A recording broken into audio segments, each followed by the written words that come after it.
guy like Brett Phillips arrive here today. He's going to be with Domingo Santana, two of the outfielders that were in that trade. I mean, what's going to be the biggest challenge for him tonight, would you say? Well, he's got to calm down a little bit, but he's a guy that can get ramped up pretty good. And, certainly down in the minor leagues, he was doing everything. I mean, as you mentioned, he got picked up in that 2015 trading deadline deal, big prospect. And what we saw from him in spring training the last couple of years, good opposite field power, tremendous center fielder, outfielder in general with a very good arm. He surprised you with his arm strength. He's raw talent. He's going to strike out quite a bit down in the minor leagues, but he does have that opposite field pop.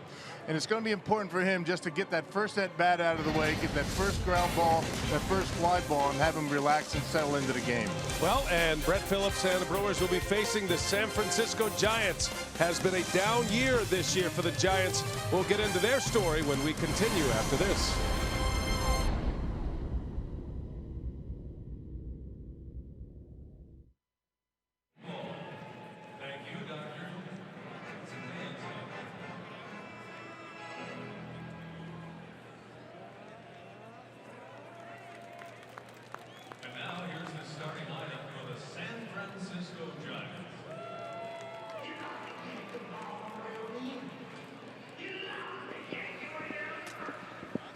Check, check, check. 1 2 1 2.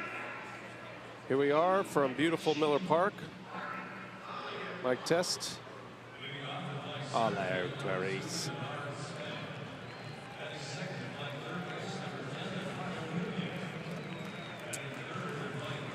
Well, there it is. Is there a Samardzija sighting anywhere? Can we spot him at some point? Relowski? Well, now that he's in Milwaukee, we can call him Relowski.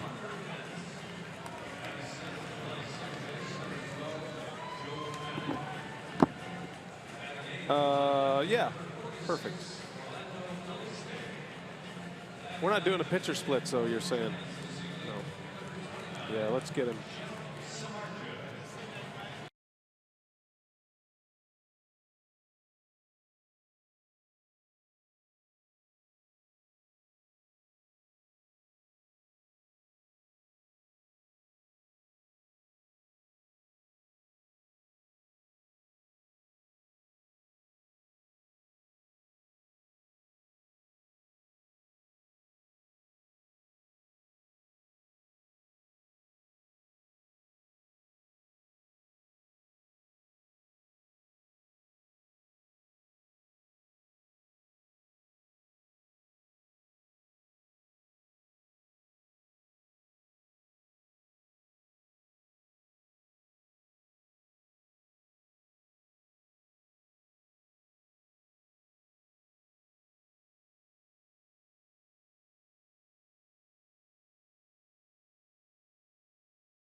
Town with some big names, but struggling offensively. This is a ball club. The Giants at a .231 clip right now is second to last in the majors, second to last in runs, and you see slugging percentage and OPS is at the bottom. Hunter Pence is back tonight. He returned yesterday from the disabled list. It's his first start since returning from a hamstring injury. And the Brewers have their opening day starter, Junior Guerra, on the mound. His third start since coming back from injury. He's been fantastic. Lineups, first pitch coming up.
Brewers baseball on Fox Sports Wisconsin, presented by Potawatomi Hotel and Casino. Just about ready for baseball tonight at Miller Park, and the Potawatomi batting order for the Giants.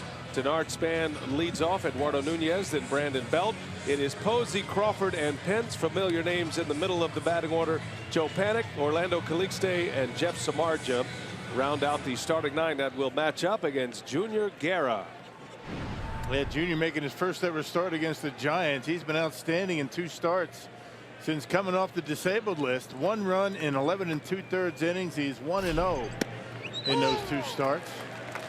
First pitch of the ball game is in there for a strike. Off we go at Miller Park tonight. Ron Kolpa calling the balls and strikes. He's also the crew chief.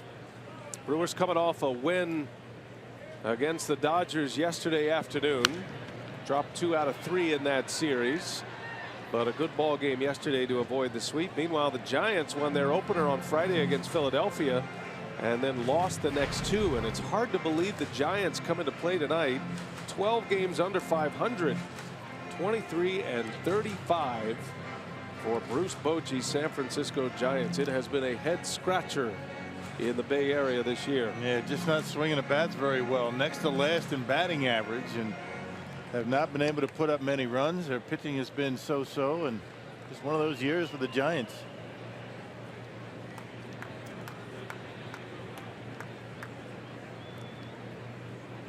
Guerra's 3rd start since returning from the disabled list. Missed 6 weeks with a calf strain. Made the opening day start, 3 innings. Actually injured his calf while bunting, and then we didn't see him again for 6 weeks. And Rockies come back. He's pitched well. He looks durable. He says he feels great. His arm feels great. All that time off, they were able to maintain the strength in that arm, and a couple of minor league rehab starts, and he has given the Brewers 5 2/3 and 6 innings in his first 2 starts back. And a swing and a miss. Down goes Denard Span. And a good way to start the night for Junior Guerra. Well, the Menards defense for the Brewers. In the spotlight is Brett Phillips. Actually is the spotlight. The sun shining brightly on him out there in center field. Franklin in left. You got Santana in right. Hernan Perez getting a start at 3rd base. Travis Shaw on paternity leave. Sogard VR up the middle. Eric Thames at first, and Manny Pena hanging his signs for Junior tonight. Yeah, you're right, partner. He is literally in the spotlight in center field. The only player in the sun as it sets beyond the first base grandstand. Guerra facing Eduardo Nunez, one of the few bright spots offensively for the Giants here lately. Nunez homered yesterday in that game against the Phillies.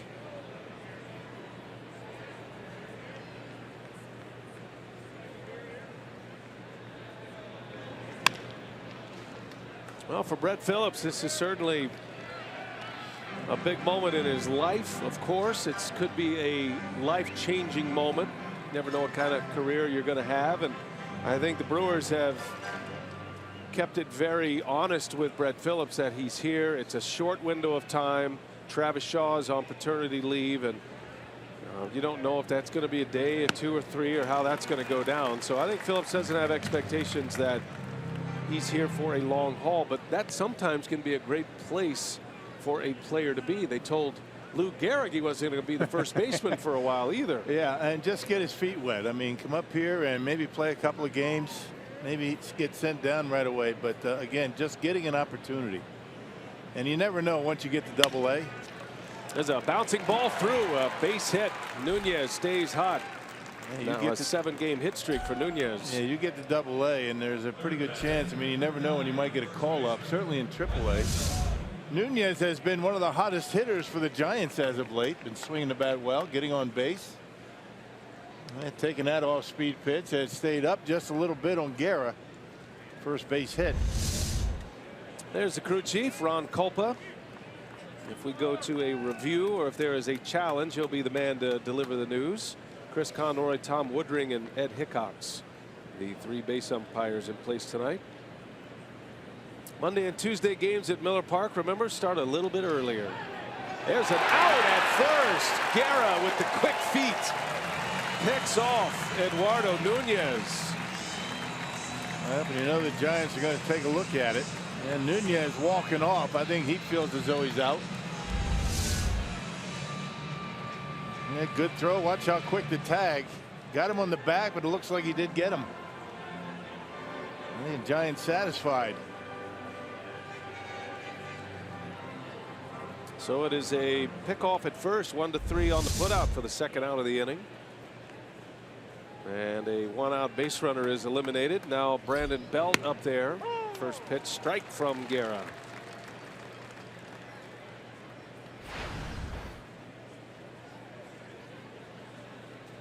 Belt with 10 homers on the year. This is a ball club that is not hitting the home runs as we've seen around the league. It's a ball club really built for defense. They move runners. I mean, they do all the little things, and it's what helped them win 3 World Series in a 6-year window, and actually in a 5-year window. Yeah, Belt leads the team in home runs and RBIs. I mean, 10 home runs, only 25 RBIs leads the team. The other guy that's been hitting the ball out of the ballpark, that's Buster Posey. He's got 7. They have been without Hunter Pence, who returns to the starting lineup here tonight. He was on the roster yesterday and was available, but coming back from a bad hamstring injury, and Hunter Pence, who has a year left on his contract next year, he is back in the fold. So you do get a little bit better in the Giants lineup with more power. But for the names that are on this lineup card, and then you look at the win total, it doesn't add up right now for the Giants. They are without Madison Bumgarner, who's on the disabled list. That was a non-baseball related injury on a motorbike accident. And so the big horse is out right now. Jeff Samardzija gets the start tonight against the Brewers. And Belt draws the walk. So 2-out walk given up by Guerra. Brandon Belt, you see his numbers this year compared to career numbers, and the same can be said for the others. Now certainly Hunter Pence has a long body of work in his career, and as does Bernard Span, but everybody's just down a tick for the Giants. The big question is, Rock, it is now June 5th. Is this team a team that can get it going and rally, surge up the National League West Division standings with all that talent? Dodgers, Rockies, Diamondbacks. Right. Or is this a team that might be sellers at the trade deadline, and we're sitting there about less than 2 months from that spot? Yeah, this is not a young team, and it's got a very high payroll. A lot of these guys have long-term deals. Yeah, Buster Posey still has good numbers, but he's kind of the minority at this point. Giants next to last in runs scored, slugging percentage, and batting average. Posey gets jammed. A slow roller coming over. Perez gloves it. Got plenty of time. Makes the play to end the inning. And a good start for Junior Guerra. Giants fail to score. Brewers coming to bat. Sogard will lead the way.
coming up against Jeff Samardzija.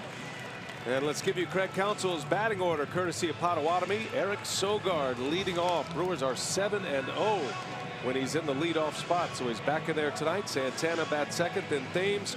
It goes Perez, Pena, and Franklin in the middle, with Jonathan Villar, Brett Phillips making his major league debut, and Junior Guerra rounding out the starting nine. Well, Jeff Samardzija making a start here tonight. His 12th start, 1-7 record, a .463 earned run average. He's going to baseball a lot better than that record would indicate. They're just not scoring runs for him. Third worst run support in all the National League. Samardzija making appearance number 25 against the Brewers, most of those coming as a reliever. 32 years of age, the big right-hander Samardzija with that swing and miss stuff. And Craig Counsell doing his best to stack as many lefties in the lineup as he can. So it is Sogard who leads off and plays shortstop for the right-handed hitting Orlando Arcia.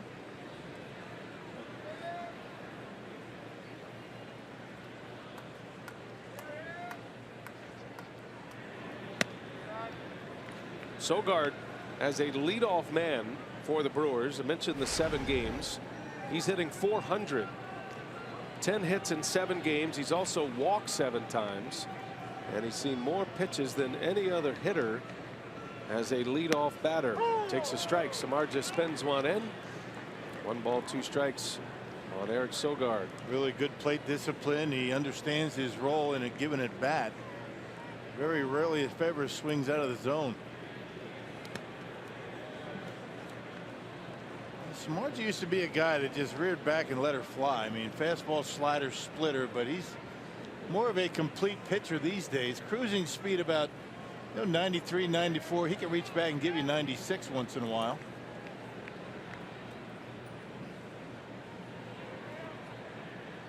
Former teammates with the Oakland Athletics, Samardzija and Sogard. And Sogard pops this one up, foul grounds. That's going to bounce in front of the Giants dugout. And another swing for Sogard. Samardzija came up with the Chicago Cubs, had a great career as a wide receiver at Notre Dame. So you got a Notre Dame connection in Craig Counsell and Jeff Samardzija. Samardzija, of course, traded from the Cubs to the Athletics. That's where he teamed up with Sogard. That was 1 year in Oakland, 2014. And now his 2nd year as a member of the Giants. And that ball's hit hard to right field. Going back on it, Pence. He looks up. It's off the base of the wall. And Eric Sogard is into second base with a double. This guy is something else as a leadoff hitter.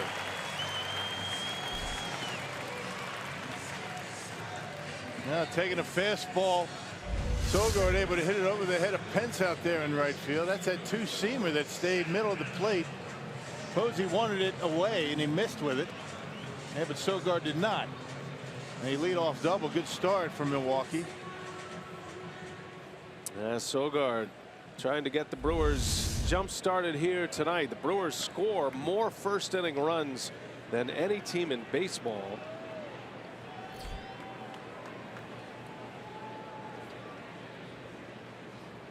Domingo Santana elevated to the 2 spot in the batting order. And he's on the first pitch, fouls it away. Yesterday, the Brewers got a homer in the 1st inning from Eric Thames.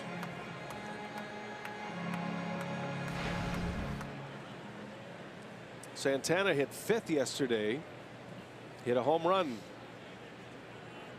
Domingo now with 10 homers. Thames leads the club with 15. A breaking ball that misses. This was Santana's drive yesterday against Sergio Romo, and it was a big home run because it gave the Brewers a little insurance. Went from a 2-0 lead to a 3-0 lead, and that's how the Brewers would finish it off as Corey Knebel notched his 5th save. And an important win for a lot of reasons for the Brewers yesterday, namely to avoid the sweep at the hands of the Dodgers. Yeah, all 3 of those games were really good games. I mean, the Brewers blew a big lead on Saturday night, but could have won all 3. They didn't. They've been in close games just about every day.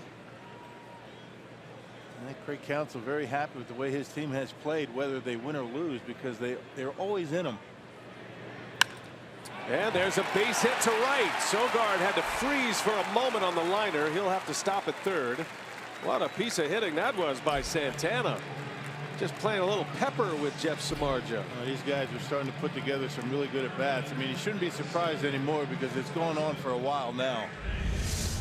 I mean, 2-strike approach, a slider that really didn't do a whole lot. He just kind of serves it out there to right field. Sogard had to freeze to make sure it wasn't caught, and he ends up at third base. Samardzija had a real interesting game his last time out. 4 innings, 9 hits, did not walk a batter, but threw 100 pitches. I mean, ordinarily when you see 4 innings and 100 pitches, you're thinking it had to be walking guys, right? He got into a lot of deep counts. He did have 5 strikeouts in those 4 innings. A lot of deep counts that ended up in hits. 9 hits in the game. He's the 4th pitcher to throw 100 pitches and have 0 walks in 4 innings or fewer since they started keeping pitch counts. Thames a little half swing foul. Yeah, I looked at that. That's crazy. 4 innings, 9 hits, 3 runs, no walks. As a matter of fact, in 6 starts in the month of May, Samardzija walked 1 batter, struck out 49. So it's not been bad control that's been his issue. Eric Thames in a 1-1 count, 1st and 3rd, 1st inning for the Brewers, and a swing and a miss. First time all year Thames has hit in the 3 spot in the batting order. He's typically hit 2nd. Those 15 home runs have him near the National League lead starting play today. Thames opens play today, 1 off the National League lead. There are 2 players with 16 homers. There goes Santana. No throw by Posey, and a stolen base. 2nd and 3rd with nobody out. Number 5 for Domingo Santana. Yeah, Samardzija, a big guy, and takes a while for him to get rid of it. And Santana able to take advantage of it. Yeah, Samardzija 6'5", 225 pounds. By the time he unravels and gets it off to home plate, takes a while. Let's see if the Brewers can continue their 1st inning success. 2nd and 3rd, nobody out. And Thames lifts one in the air left field. That is slicing. On the run is Caliste. He's got it, and Sogard cannot advance. Well, let's check out the Giants. Menard's defense. You already saw Caliste out in left field. Span, Pence round out the outfield. Nunez, Crawford, Panic, and Belt.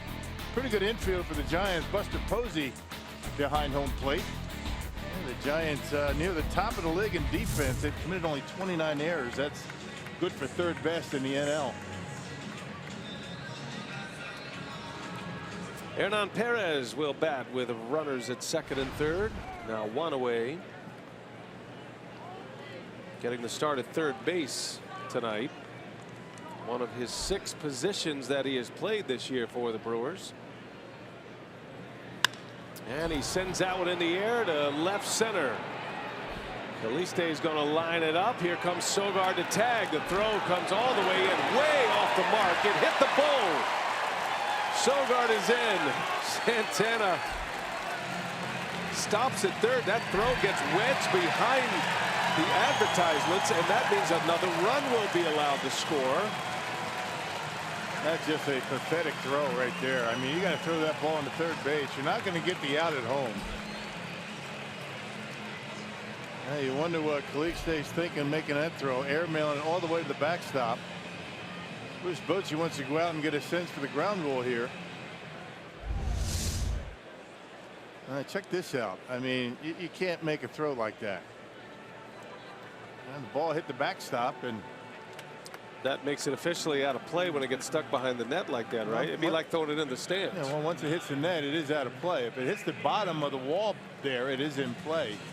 And once it hits the net and goes back there, it's done. And you can see Samardzija saying he scores. He knows it. Wasn't quite loose yet. That'll be an E7. And a second run comes in, but that will be an RBI and a sac fly for Perez. And the Brewers strike first again here tonight. It's Manny Pena swing and a miss. Yeah, but the beat goes on in the first inning for the Crew. 2 more.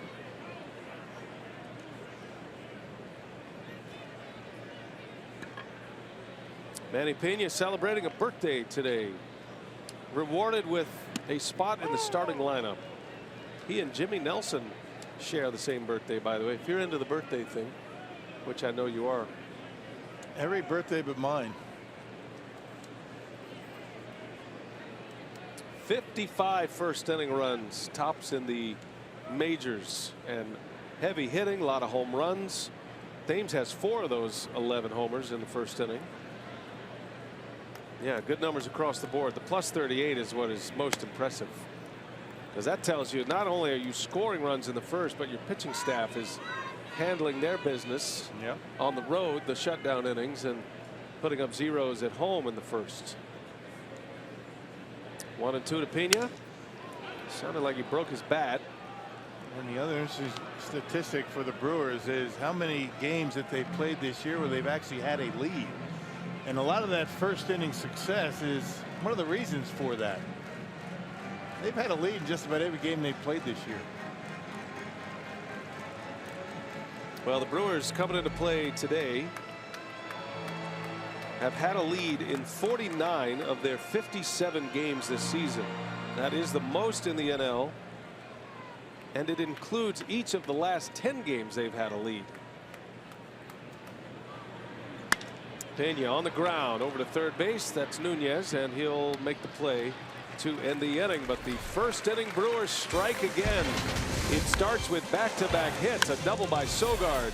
Santana singles, Perez with a sac fly and then a throwing error, and the Brewers are on top 2-0 as we get underway in Milwaukee.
The Brewers are up by 2, and the Brewers and Giants are back at it again tomorrow night at 6:40.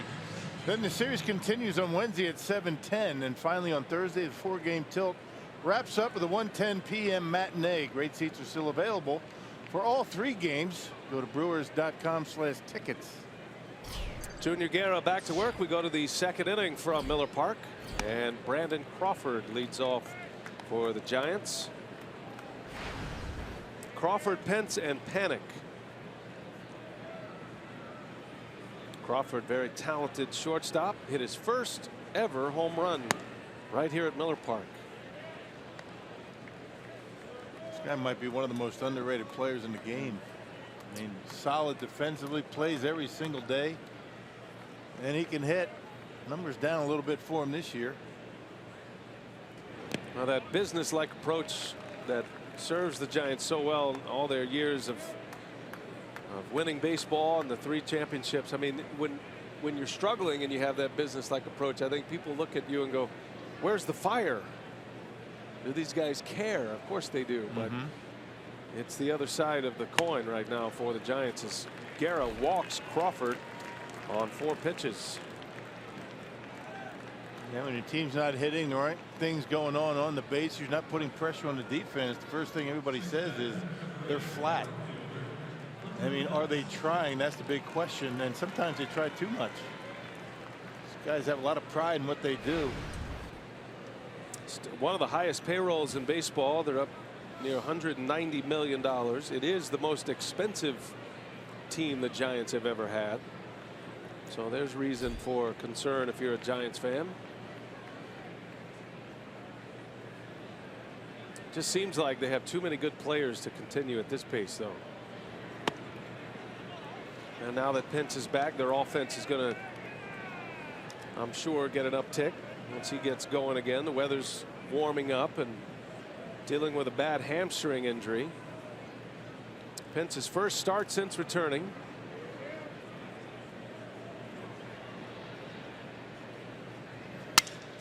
Broke his bat, but that's going to sneak through. A base hit. A walk and a single, and the Giants are in business here in the 2nd inning.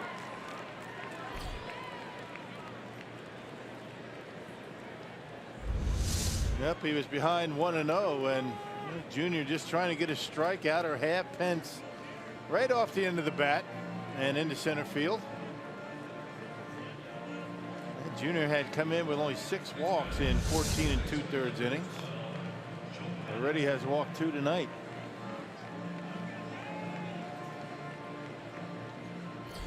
It'll be Joe Panik now. Now this is where Guerra's ability to get swings and misses and strikeouts normally benefit him in spots like this. One thing about the Giants, though, they are not a team that strikes out much. They have a lot of contact hitters in their batting order. It's one of the reasons they've been so successful in pennant races and into the postseason through the years.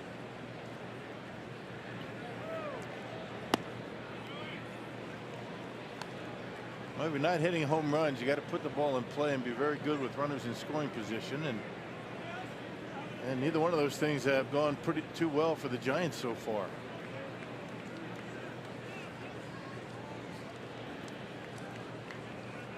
Two on, nobody out, and Panik pulls one foul. Down he goes. There's nowhere to hide over there. Yep, you got to own it. That's what you got to do. You just got to own it. That grass can get slippery. I mean, he doesn't have the nails on. You can understand. He's just got his running shoes. He's trying. Appreciate the effort. Ball and a strike on Panik. It's a little different from AT&T Park.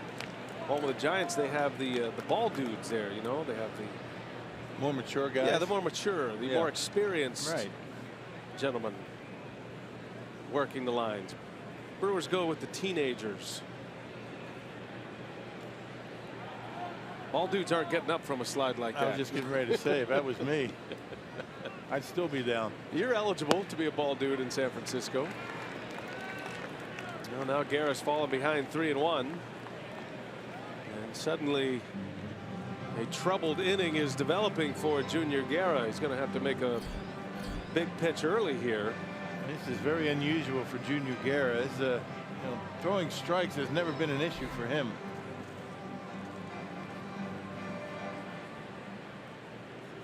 Brewers get 2 in the first. Giants threatening here in the second. 3 balls and a strike, and a fastball upstairs. Panik took a rip at it. Yep, chase ball 4. That's the other thing that happens when your team's not scoring runs. I mean, guys are going to try and do too much, and that's the result of that. Chasing pitches out of the strike zone.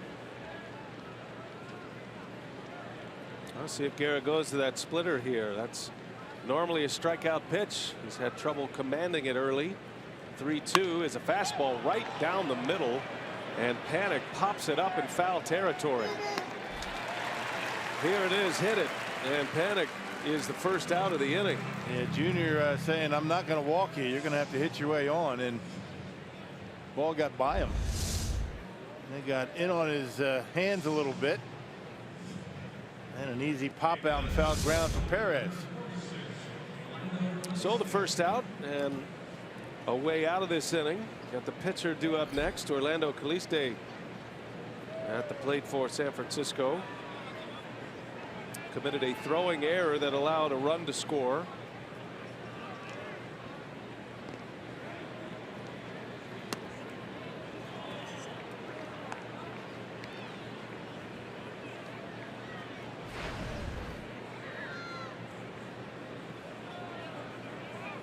Giants join the Padres at the bottom of the National League West to start play today.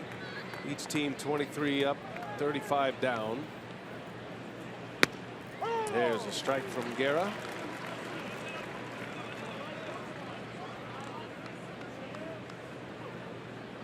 Last year the Giants finished 12 games over 500. 87-75 was their final record. Finished second in their division last season.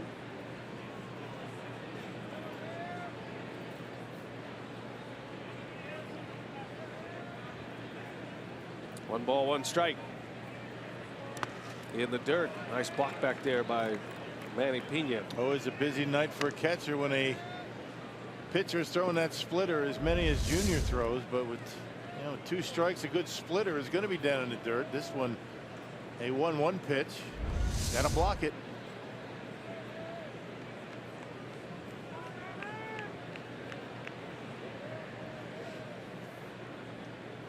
Two on, one away. On the ground, another broken bat. Ranging over VR. His only play is first. Out number 2 on the play. Giants advance both runners with the pitcher Samardzija coming up.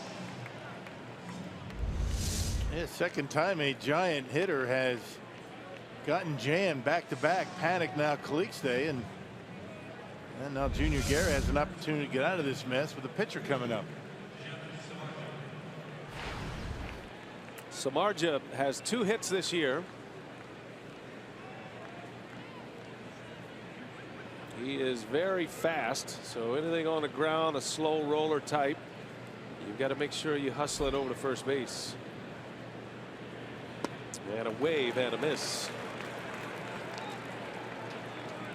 Samardzija was the game 2 starter for the Giants in the postseason last season. They lost in 4 to the Cubs in the division series round, the eventual world champions. And Samardzija lifts it in the air, shallow left. Sogard's back. Coming in Franklin. He's got it for the out, and that will retire the side. And Guerra works around a walk and a single to start the inning. Brett Phillips is going to bat his major league debut at the plate when we continue.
getting ready for his first at-bat. He's getting to start in center field, as earlier today Travis Shaw was placed on the paternity list. And talking to Phillips about this opportunity, he said a lot of it is just going to be continuing what he was able to do in AAA Colorado Springs. He said the biggest thing that he wanted to do this year, after what he felt was a down year for him last year in AA in Biloxi, was just consistency. He said he knew that I have got the talents to be a good player, but he said I wasn't consistent last year. So he says he's been doing a lot of work at the plate, trying to be more consistent, he said, and doing all of the little things to help a team win games, and that has certainly paid off. His 11 home runs led the minor league system for the Brewers, and the 41 RBIs were second in the farm system as well.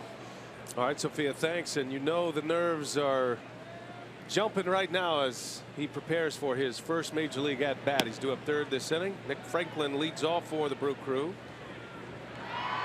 Franklin, VR, then Phillips. These are two switch hitters at the top, or to start this inning against Samardzija, and then Phillips, a left-handed batter, and that's primarily the reason Phillips is here.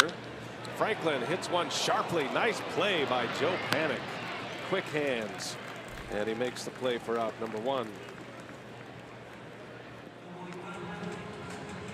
Hey, the polls are open. The Brewers need your vote. Vote early, vote often, and vote Brewers to make sure your hometown stars are well represented at the Midsummer Classic this July. The All-Star Game in Miami. Second week in July. Gonna be fun. We should go. Another road trip. Get on our white suits. Maybe you know, like a little linen. How about a seersucker? Okay. I got one. Go hang out at the Clevelander. I have one, but I don't have the guts to wear it. Go to Gloria Stefan's restaurant, which we've been before. Very nice. One of my favorites. Cuban restaurant. Yeah. There's a liner foul. Do you have a seersucker suit? No. No, I don't. Would you consider renting one? I'd probably just go ahead and purchase one if go to the Don Johnson look. If we were going, yeah, I think I'd do that. Linen. Samardzija facing VR and takes a ball outside. Jonathan still trying to get the bat going. He is getting a lot of leash from his manager, who certainly believes in him, and the kind of year VR had last year, you do give him that kind of leash, and the ball club's winning, which helps. Bouncing ball to Panik. Two quick outs, and here comes the much anticipated at bat, first at bat for Brett Phillips. Two things you want to get out of the way very quickly in your major league debut: your first at bat,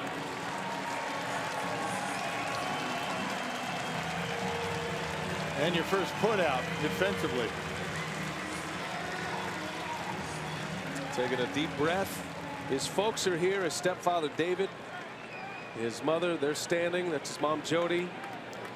His dad Brett is in the jersey. Great to see them all together sitting there and then soaking up this moment. And I can tell you from experience, it is much harder on the family than it is the player.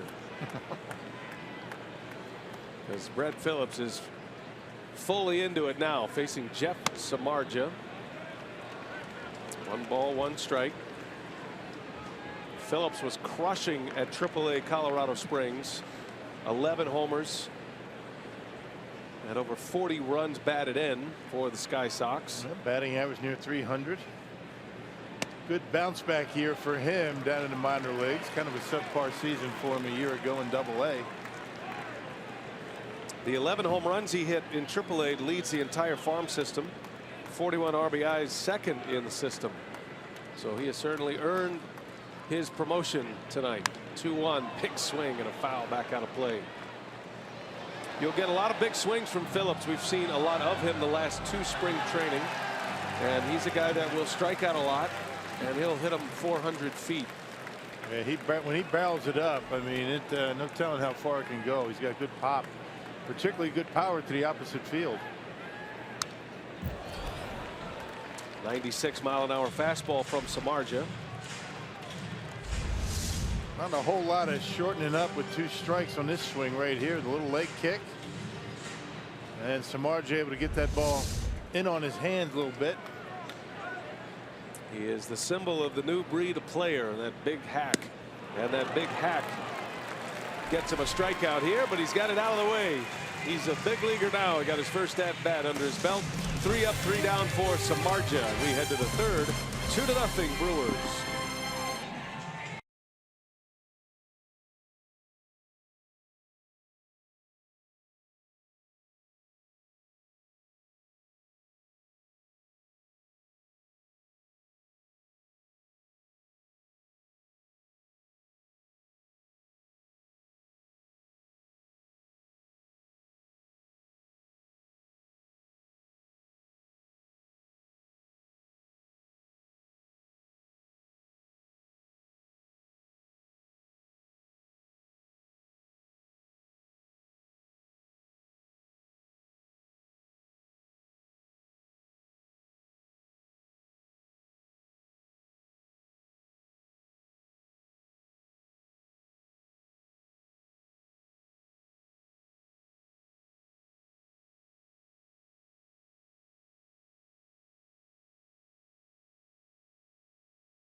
Please play responsibly. And by Toyota. Let's go places. Beautiful Monday night for baseball in Brewtown. Great to have you with us tonight. Roof is open. 2-0 Brewers. They scored 2 in the first. One of them earned, one of them unearned against Jeff Samardzija. And now Junior Guerra, who worked out of a jam last inning, 2 on, nobody out, was able to put up a 0. He'll get back to the top of the order. Denard Span, Eduardo Nunez, and Brandon Belt coming up. Shift is on for Span. 3 infielders on the right side, and Span defies it. Dumps one into left center, a base hit. Phillips cuts it off. He's got a great arm. The throw to second. Wow! Yes. Oh, what a throw! There you go. Brett Phillips cuts down Denard Span. Yes, folks love that. This kid has a rocket for an arm. Boy, good. He covers a lot of ground in the outfield. I mean, he got there quickly. Span runs pretty well. Not like he used to. But look at this throw. All the way on the fly and gets Span easily at second base. And that's what we saw from him in spring training. Look at this throw right on the money. That's not even close. That had some hair on it. I'll tell you, that's outstanding. Finishing kick. Pops that glove of VR. Wow. Well done. That'll calm you down a little bit. Look at Junior Guerra says, oh yeah, can't run on him.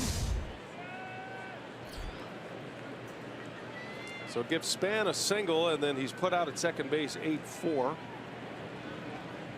And now Nunez up there to take strike 1. And there are a lot of ways to acclimate yourself to a new team in the major leagues. You certainly want to get your hits, and a home run's always nice, but a defensive outfield assist, that's ranked right up there. I mean, that bails out a lot of people, including your pitcher primarily. That's probably going to save the Brewers a run this inning, if you think about it. I mean, leadoff double. 1 ball, 1 strike. Now Guerra wants to start it over again.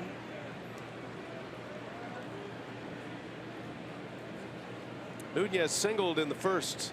He's been a tough out here lately. As Rock mentioned, their hottest hitter, and that one's into shallow left. Franklin got a late break. Now he's got it, and he'll make the catch for the out. And 2 men are gone. Yeah, Brett Phillips in center field. He was there to catch that ball if he had to.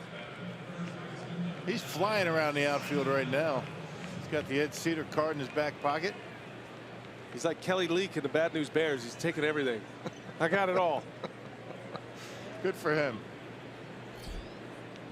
He's fast too. He can really run. I mean, part of that play, the throw's incredible, right? The throw's impressive, and that's going to be seen all over the place. But the speed in which he runs that ball down to cut it off, and then stop on a dime and make a good throw into second base. A lot of ability. Brandon Belt with 2 outs. Only 23 years old is Brett Phillips.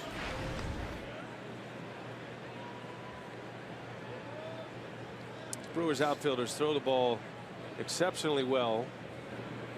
They spend a lot of time at it. Ed Cedar handles the outfielders.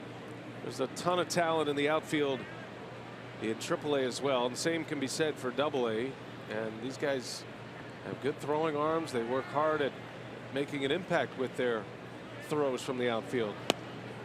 Sometimes it's not just throwing out the runners and gathering up the outfield assists. It's throwing to the right base and the good firm throws that will have a third base coach make a decision to stop a runner or not. Those all come into play.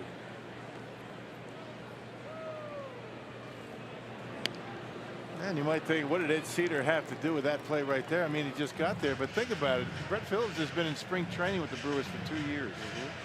And Eddie working very hard with Brett Phillips, all the outfielders, you know, Brinson, all those guys, Cordell, the guys that are here in the big leagues now. So, yeah, big league coaches here had a lot of influence on these guys when they first came up.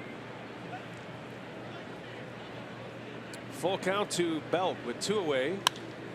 And that's a little jam shot caught by VR.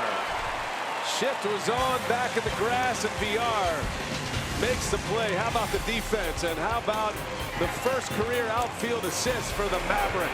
Brett Phillips with a gun to second, cutting down Denard Span.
This 4-game series, Brewers lead 2-0, and Junior Guerra, the Brewer pitcher, a converted catcher, never afraid to get his lashes in at the plate.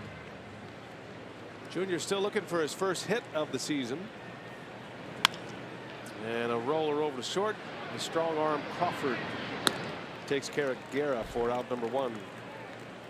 So Samardzija has retired 7 straight. He gave up the back-to-back back-to-back hits, a double and a single to start the game offensively for the Brewers, and then has retired 7 in a row. One of those was a Hernan Perez sac fly, but I count that as an out in my own personal scorecard. Well, it is an out. Trying to Just doesn't count as an at bat for Hernan, but it's an out. display pitching effectiveness is my point. Don't get all technical on me out there. You think they were? I know it's not officially an at bat. I could sense a lot of thumbs were hitting Twitter as I was saying that. Just wanted to stop that. Do you ever get that sense? The thumbs hit Twitter? No, never do. Don't care. Sogard, second at bat. He doubled started for the Brewers. I think you're being a little hard on yourself. That's the truth.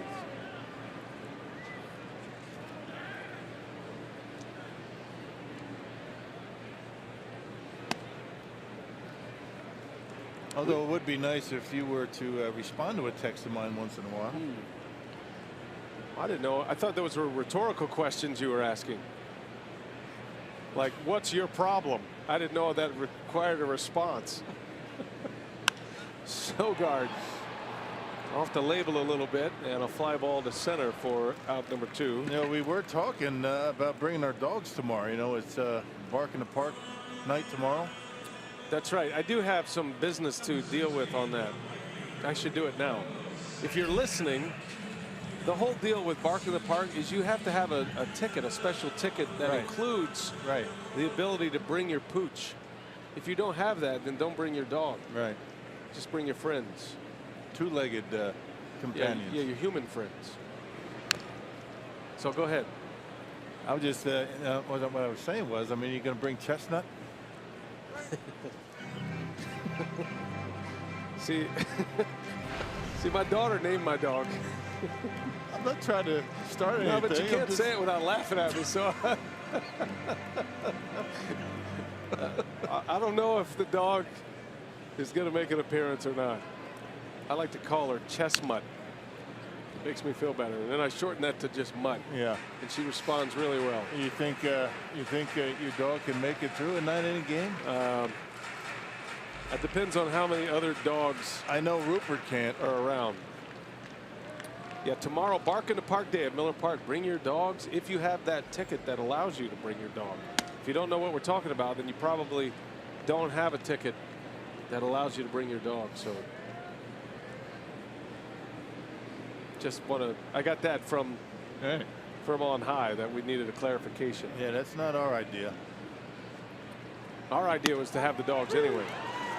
Santana strikes out, and Samardzija with 9 in a row since those first 2 hits. We go to the 4th.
Night in Florida, and then making your way here to see Mav make his major league debut.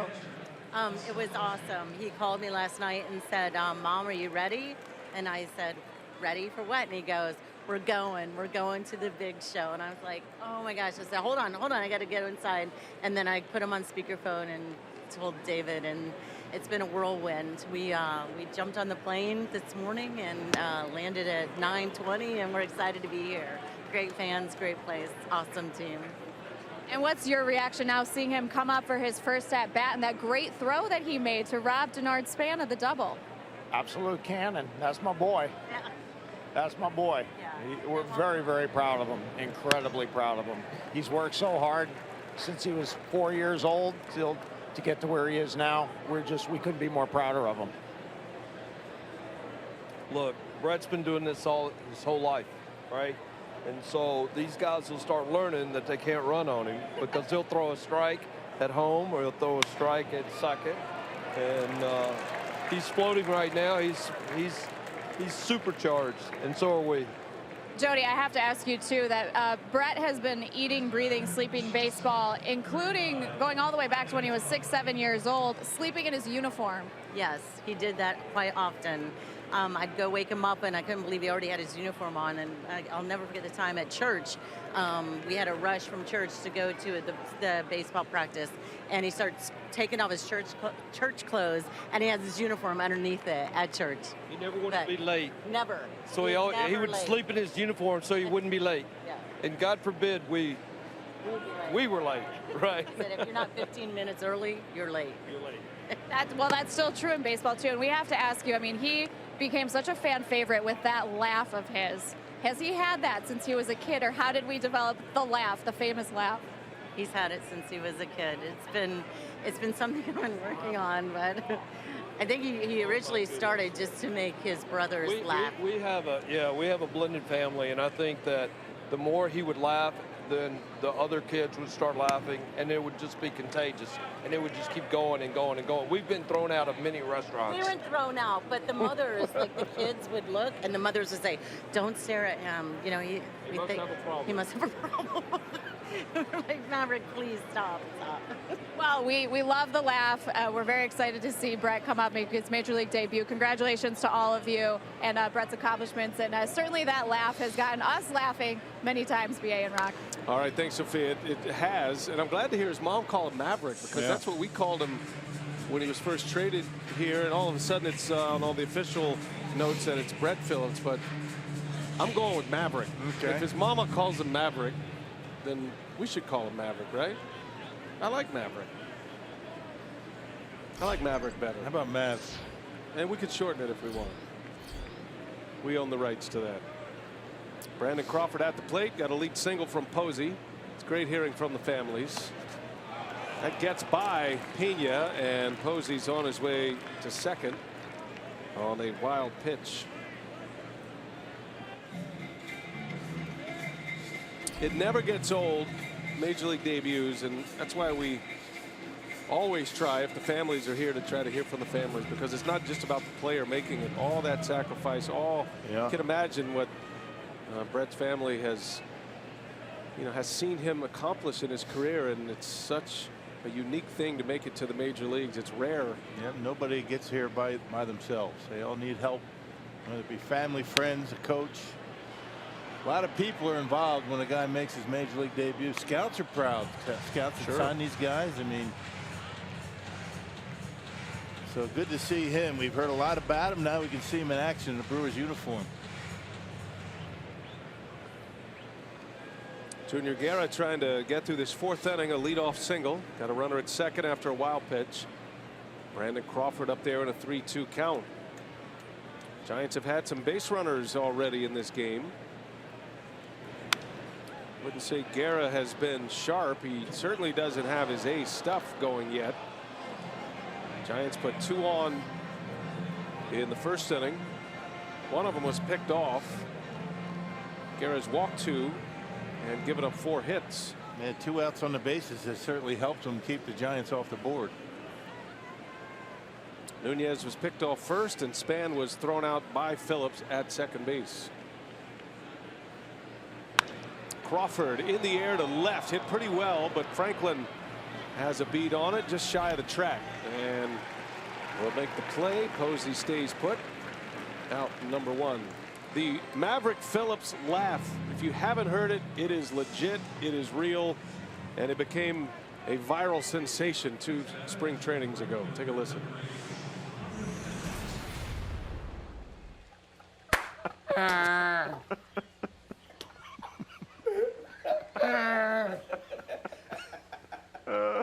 See him crying. Oh my gosh. That's it. That's not an act. That's his real laugh. It's not an act. And I've seen it so many times, it's never not funny. On the ground goes Hunter Pence, and Perez with a high throw, but Thames able to get the toe back down. Nice play by Eric Thames. I mean, not assuming a good throw. You can't do that as a first baseman. You always have to assume it's going to be a bad throw. Stay light on your feet, and he does that. Hernan Perez uncorks one, but able to get down in time to get the out. That's a good job by staying ready and being ready for a bad throw. Yeah, Pence still not running at 100% coming back from the hamstring injury, and certainly not as fast as he was a few years back prior to the injuries. He's had a lot of trouble with his hammies. Good work by Thames, though. You got to give Perez a little bit of a mulligan here. He's been playing the outfield for a long time. He hasn't been in the infield much. Yeah, he's a gifted infielder too. That was more of an outfield throw, right? Kind of that backspin, four-seam, let her fly, short step. Yeah. Third to first is a short throw for him these days. Nice block again by Pena. He's really good behind the plate, and he is probably giving Guerra a lot of confidence at this point, because there are a number of these splitters that are in the dirt right now for Junior. Yep, squaring it up, able to keep it close. Well, you gotta do this with a split-fingered fastball pitcher on the mound. If a pitcher feels as though that ball's going to the screen, he's going to hang it, and that's not what you want. Splitters that stay up are very hittable.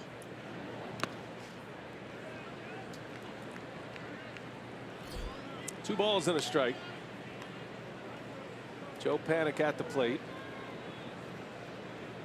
Well, you never know how this game's going to go for Guerra, but right now the Panik at bat in the second inning is proving to be one of those marker at bats. 2 on, nobody out. Panik got himself in a hitter's count and popped one up in foul territory for the first out of the inning.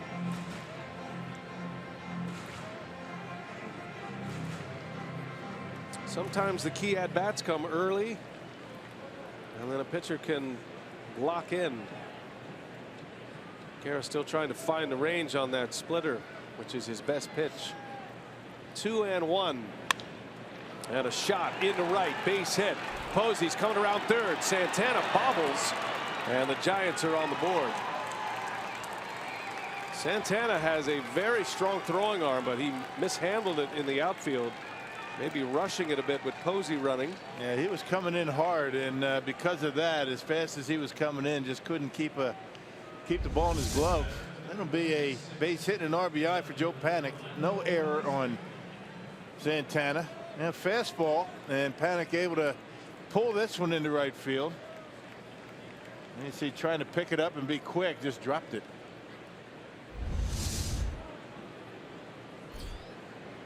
Well, Guerra tried to get Panik with that same fastball as his last at bat. Panik was ready for it this time.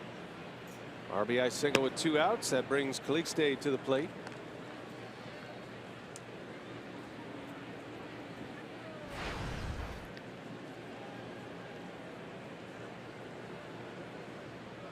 Orlando Calixte, a new name on the scene with these San Francisco Giants. He did get a little big league time with the Royals 2 years ago. He played in 2 games with Kansas City in the 2015 season.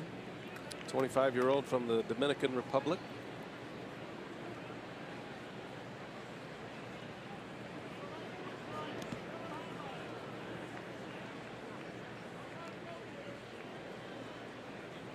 Calixte's parents are from Haiti, even though he grew up in the Dominican.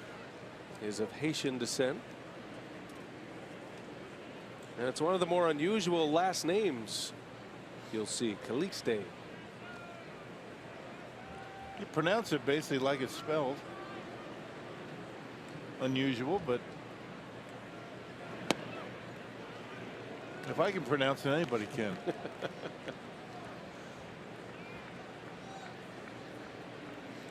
Now his throwing error allowed the second run to score in the first inning.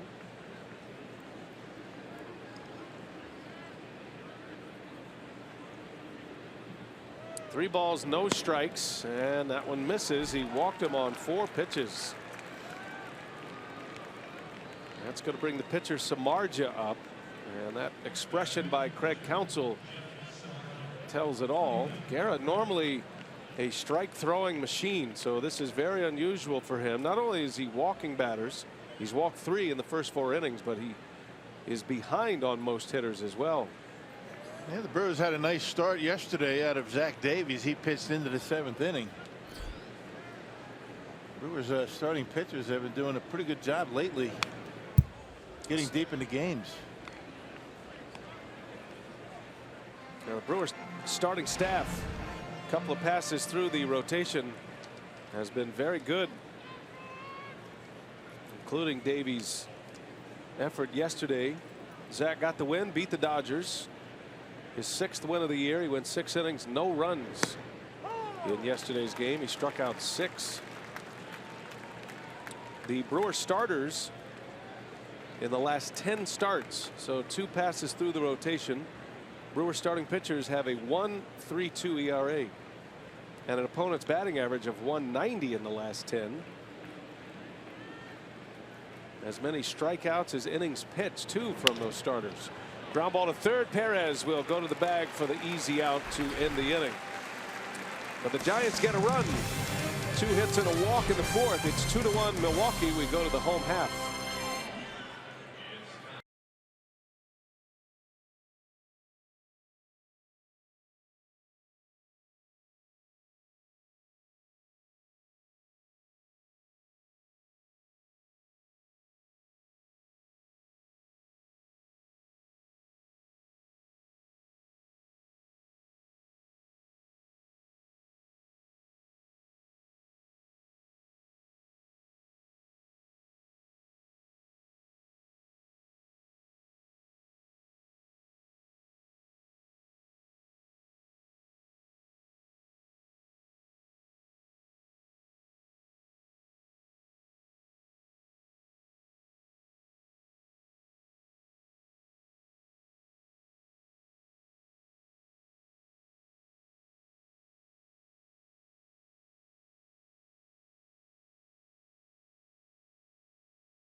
To you by Miller Lite, the original light beer. That great throw by Maverick Phillips, getting Denard Span at second base. One of the highlights of this game. The Brewers scored 2 in the first. Giants just scored in the top of the fourth, and there we are, 2-1, heading to the home half. And Eric Thames will lead off. He is atop the Powerball home run leaderboard. 15 home runs for Thames. Thames hit number 15 yesterday off Kenta Maeda of the Dodgers. He and Santana went deep yesterday against LA as the Brewers shut out Los Angeles yesterday 3-0. Samardzij's first offering is fouled out of play. Thames a little bit late on that fastball. Samardzij's throwing hard. He's got his fastball riding in the mid-90s consistently. He's got 4 pitches working for him. That's kind of the way it's been for Samardzij this year. May a good month, except for maybe his last time out. But he used to, rear back and throw 97, but now more of a complete pitcher. Mixes it up. He's got that splitter. 1 ball, 1 strike. Thames out in front of that breaking ball. 1-2 now. Samardzij leads the league in losses. There are 3 pitchers with 7 losses. Tyler Chatwood of the Rockies, Edinson Volquez of the Marlins, who just threw a no-hitter, the first no-hitter of the year for the Marlins. Did he go? He did not. Checks his swing. 2-2 now on Thames.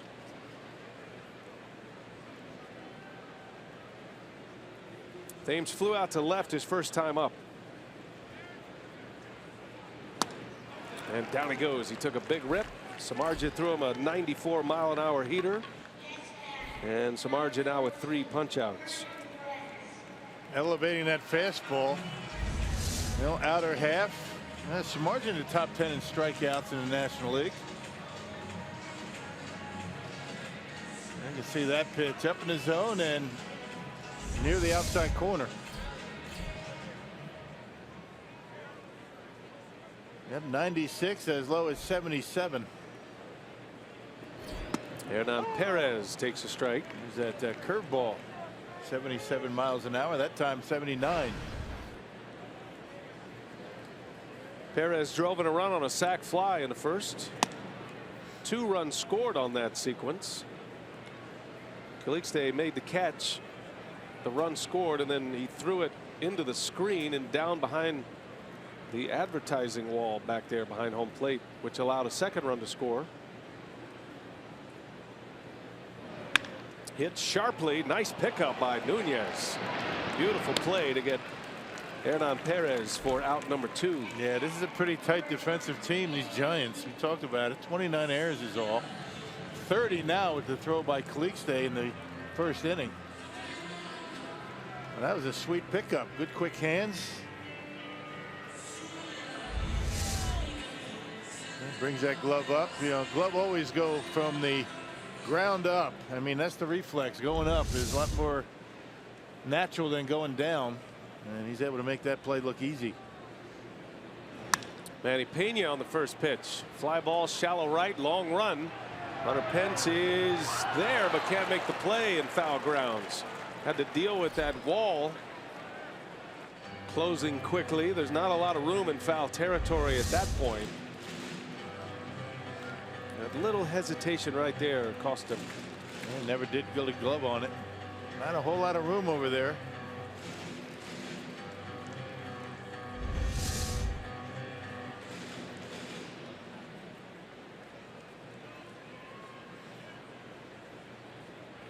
No balls and a strike on the Brewer catcher. Slow roller to short. Crawford. And a 3-up, 3-down inning for Samardzija. He is giving up nothing since that first inning. He's locked in.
Lead for the Brewers. Our minor league report, we check in on the Carolina Mudcats. An 8-7 win for them yesterday. A lot of that came on the bat of Lucas Erceg, third baseman, who went 4 for 5, a double, 3 RBIs. Jake Gatewood drove in the winning run with a bases-loaded single to clinch the walk-off win for the Mudcats. So Erceg continues to swing a hot bat for the Mudcats, drafted just last year by the Brewers. And an update for you, the Brewers and the Red Sox have completed the Tyler Thornburg and Travis Shaw trade. They have acquired Jason Koka, who is a minor league shortstop, just 18 years old. He was considered the 25th best prospect for the Red Sox. So that trade is now completed. He's the player to be named later. All right, Sophia, thanks for that. Travis Shaw, by the way, is away from the ball club on paternity leave.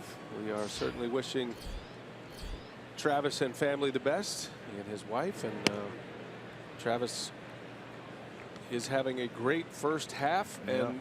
And Tyler Thornburg is not pitched yet for the Red Sox. They're hoping the long-term gains by getting a top-flight reliever like Tyler Thornburg will pay off. But right now, that deal is looking very one-sided for the Brewers. Yeah. Not that general managers want one-sided deals. I mean, you want deals to work on both levels, but Shaw's been impressive. Yeah, well, if Tyler Thornburg was doing for the Red Sox what he did last year for Milwaukee, it'd be pretty even. Who would have known? But the Brewers continue to deepen their shortstop position throughout the organization. Another 18-year-old and a lot of ability, a lot of talent, young talent down in the minor leagues. That was a 3-for-1 trade, by the way. So Shaw came over, actually a 4-for-1, I should say. Shaw came over with Mauricio Dubon and Josh Pennington, and a player to be named later who was later named today. Span keeps stepping out. And Garrett just walks off the mound. Now Span will step out. Unusual batting stance for Denard Span, the former Minnesota Twin. On the ground to first, right at Thames. He'll take it himself. One away in the 5th inning. Garrett could use a clean inning. He's had to get through some base runners, work from the stretch, some high effort pitching in innings. He had 2 men reach in the first, 2 men on base to start the inning in the 2nd inning, and 3 reach last inning, 2 singles and a walk. Just doesn't look like he has the command that he did in his first couple of starts when he came back. And we talked about this last time out for Garrett, the dead arm period for a pitcher, and a lot of times that dead arm period comes in spring training toward the middle, toward the end. It's an area where your arm doesn't hurt. You just don't feel like you have the command. You don't feel like you're throwing the baseball where you want it. And perhaps he's going through a little bit of that. You don't know. I mean, he missed 7 weeks. Well, you can tell tonight he's throwing more breaking balls, curve balls than normal. Just doesn't have that splitter for strikes. That split finger fastball is a hard pitch on the elbow, especially if you're having something. Fastball at 92 is in there for a strike. Nunez in a 2-1 count. And that dead arm thing, and not to say that that's what's going on with Garrett, that's just a guess, but that just goes away on its own. Maybe a start or 2, maybe less, and we'll see. Oh, look out.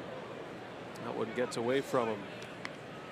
Normally Garrett's fastball will ride in the 93, 95 mile-an-hour range with that splitter, so you can even tell with the velocity he's a tick down. Hitters count. Nunez into left, hit well, and that one is gone. And just like that, we are tied at 2.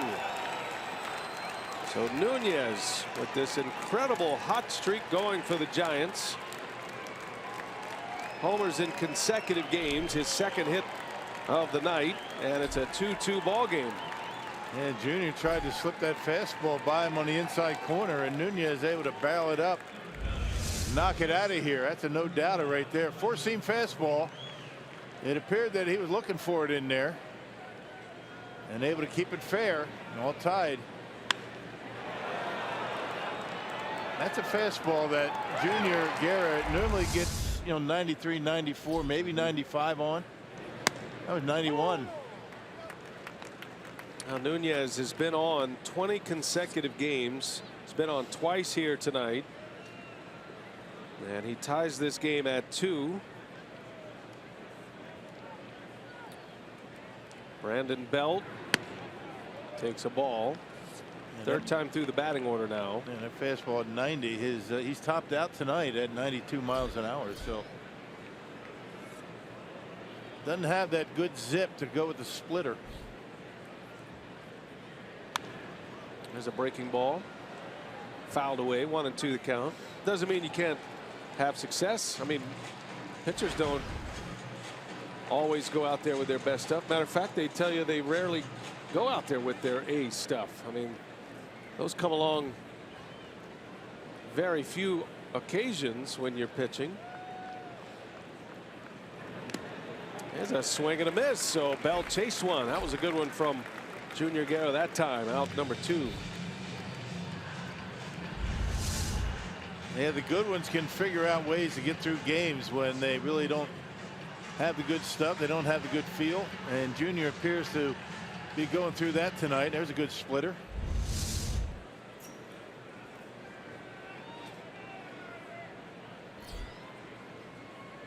Two gone in the inning. Second strikeout for Guerra. Here's Buster Posey. 2-2 game now. Posey, big swing and a foul. Posey singled and scored in the fourth inning. Led off the inning with a base hit up the middle. Posey's on a 7-game hit streak now after his single in the fourth.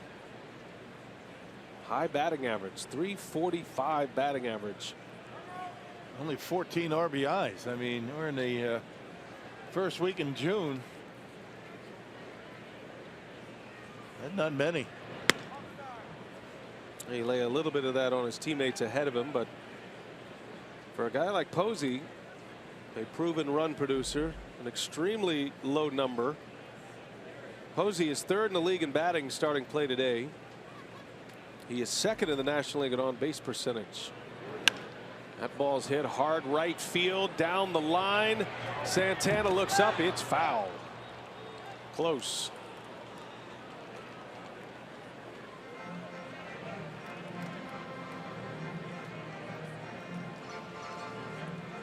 You could tell that ball had a little bit different sound to it.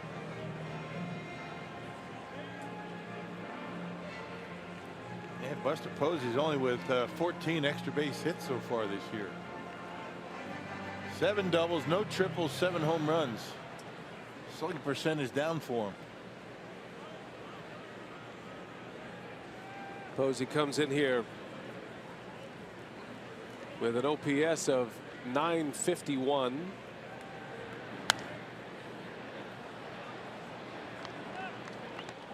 But that very high on base percentage. Only Bryce Harper getting on base at a better clip in the National League than Posey.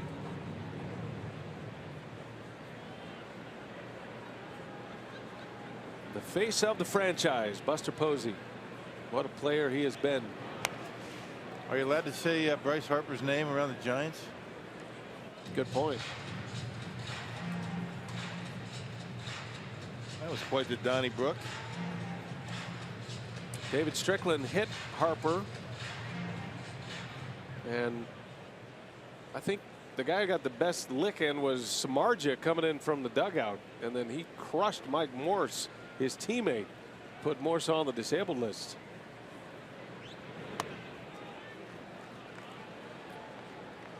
But he got in a pretty good shot on Bryce Harper on his way in. The Shark flying in from the dugout. There's Strickland serving a 6-game suspension, or issued a 6-game suspension. Posey's hanging tough. This was the brawl.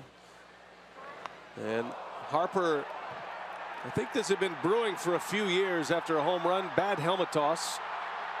Strickland got in a couple of shots, and that's Samardzija that just, see, those are the like kind the cue of ball that cleared everything off the those are table. the kind of shots baseball has to figure out a way to eliminate. A guy coming in from nowhere and coming in just dropping a haymaker on somebody, and there's a lot of hair flowing in that particular brawl. I don't think Harper was trying to hit Strickland with that helmet. I think he was just mad and got rid of it, because I think he's got better aim than that. That was a really bad throw. Besides, that's bad form to be throwing helmets, and I think maybe midway through he realized it. Who knows? Posey muscles one into center field, a base hit. Well, a long battle with Guerra, and Buster Posey wins another one. He's 2 for 3 tonight, and it's a 2-out single. Giants put the go-ahead run aboard here in the 5th inning. This is where that maybe 2 or 3 miles an hour more can make a big difference for Junior Guerra tonight. Down a little bit. Posey gets jammed, but able to muscle it out into center field on pitch number 9. 91 with a fastball.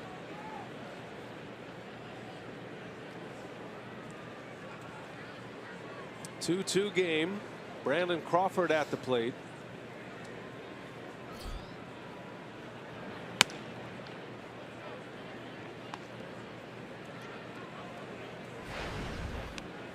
Crawford walked his first time up, then he flew out to left in the 4th inning.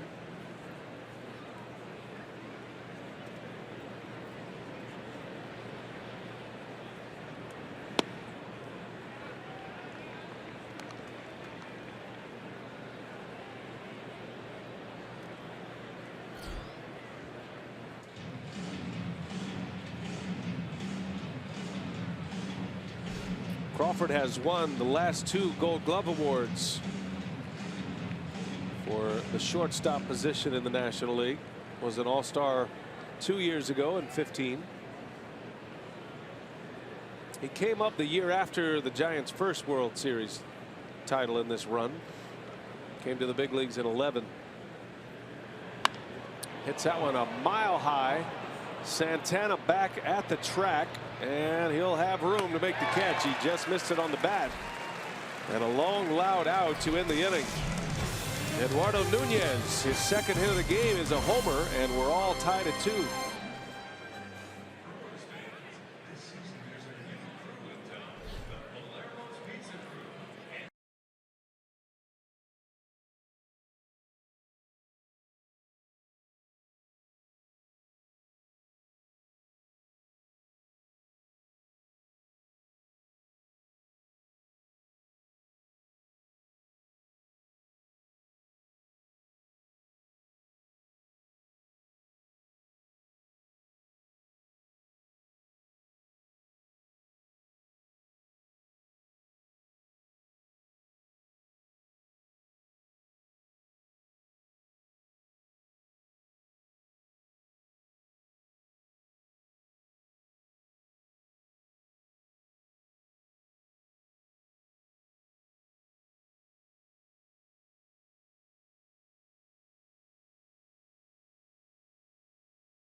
Cubs are hosting the Marlins at Wrigley Field. First inning, Chris Bryant facing Dan Straley, and that baseball had no chance. A 2-run shot for Bryant in the first. That's his 13th home run of the season, all the way out into the left field bleachers. The Cubs lead that game 3-0 in Chicago.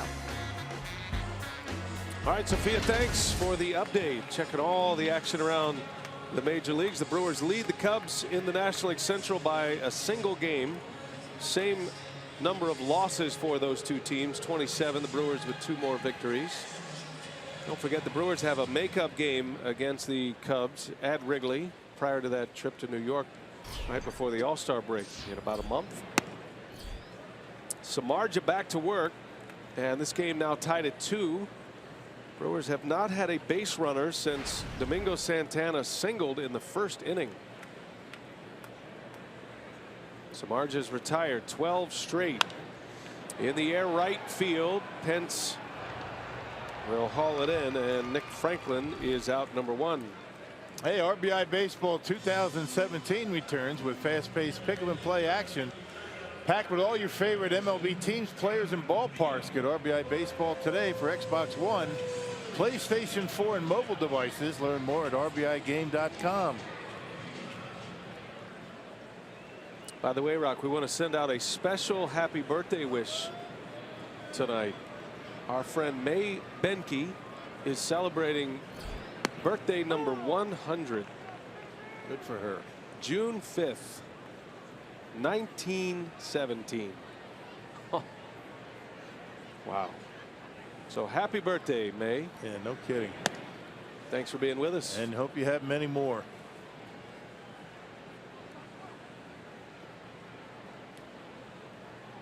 Jonathan VR with 1 away. Bounced to second his first time up.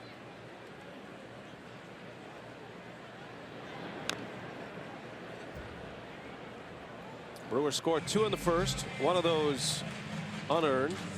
Throwing error from the Giants left fielder Orlando Calixte.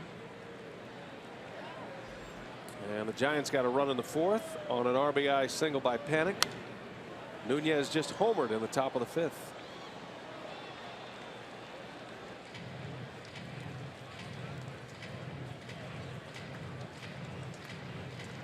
Yeah, Samardzija's really reinvented himself as a starter. I mean, he used to be a guy that would walk 3-4 a night.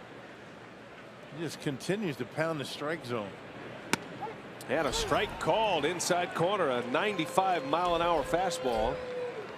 And he froze Jonathan Villar for the second out. It's strikeout number 4 for Samardzija. Yep, right on that inside corner. Buster Posey barely has to move the glove. Well, he is dialed in right now. So Maverick Phillips will bat with 2 outs. Strikeout victim his first time up, his second big league at bat.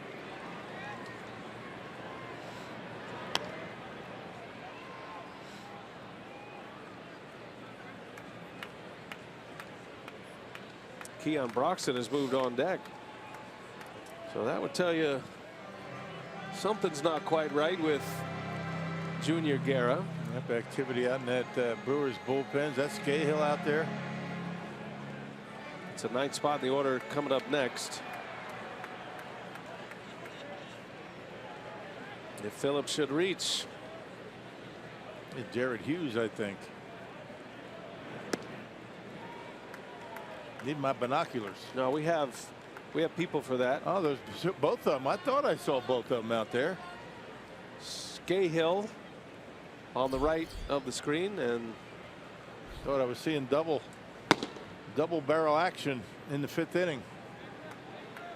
1 ball, 1 strike. 1-2 now. Phillips down in the count.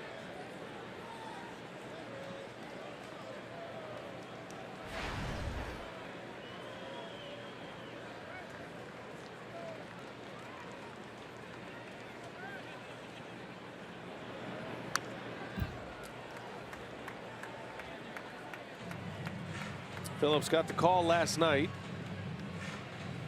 I'm sure he's functioning on adrenaline right now. Can't imagine there was much sleep involved.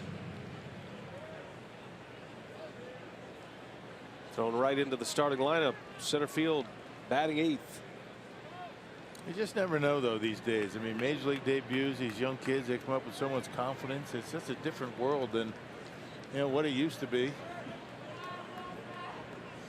1-2. Samardzija deals, and it is outside for a ball. Guy coming up 23 years old is not that young anymore. When you got 21, 22-year-olds in the big leagues.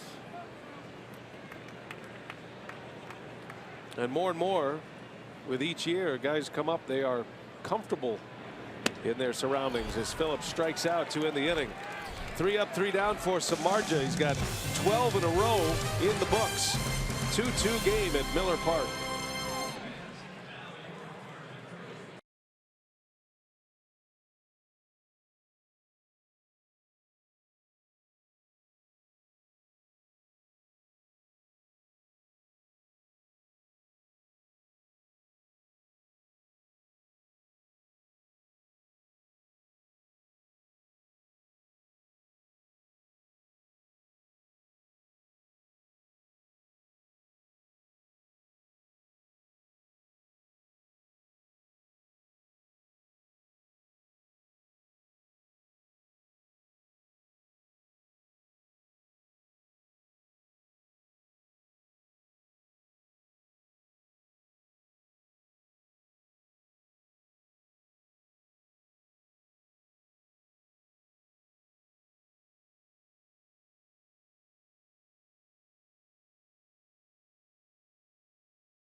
Bet too, as we head to the 6th, you can join Brewers pitcher Matt Garza and his teammates for the Brewers Bowl-a-thon on Sunday, August 13th.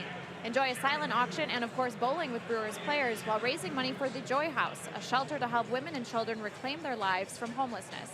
You can sign up today, and to register, you can visit brewers.com/bowling, or you can call 414-902-4581.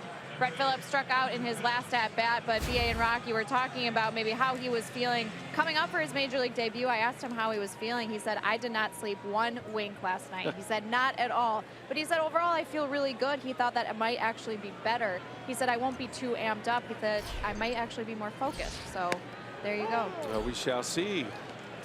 He's going along well. He does have a couple of strikeouts, but he's made a great throw, outfield assist. Jared Hughes is in the game. The starter, Junior Guerra, goes 5 innings, 90 pitches. Just didn't really have it tonight, but you got to give him credit because he hung in there. He pitched out of a few jams, and he will exit with a no decision in this one. And Jared Hughes on here in the 6th inning. He last pitched on Saturday. He got roughed up a little bit, 2/3 of an inning. Gave up a couple of runs. The ground ball specialist, Jared Hughes.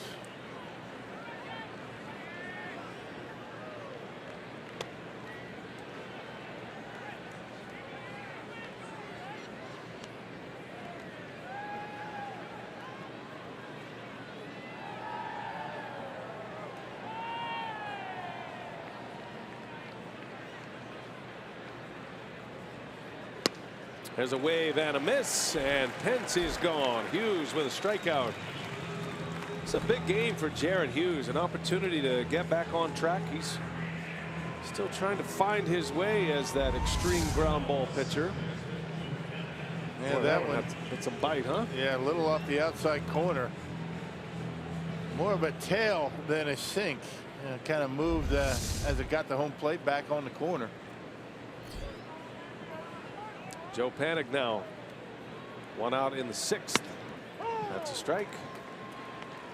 I'd be curious to see if Hughes starts to work up in the strike zone a little bit more. That's something he's talked about, toyed with. It's hard for a sinker ball pitcher like Hughes, though, to find a place up there, but he's got a fastball high for a strike, now a high breaking ball for a strike. And you say that because, as what we've been noticing, that the low strikes really not being called, but still that's his game. He's got to figure out a way to get these guys to swing, maybe start it up a little bit, maybe end it up a little higher than the knees. Well, that becomes dangerous territory.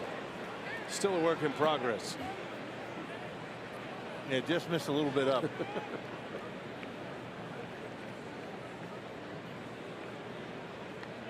We have seen the trends change over the last couple of years. The high pitch, the pairing of pitches, fastball and curveball. He's going up there again, and a strikeout. This is brand new for Jared Hughes. He's been talking about this for a couple of days now, and I figure today he says, why not? Let's go see what it's like up there in the upper half of the strike zone. Yep, and these hitters for the Giants not used to seeing pitches upstairs like that against Hughes. These guys have faced him before.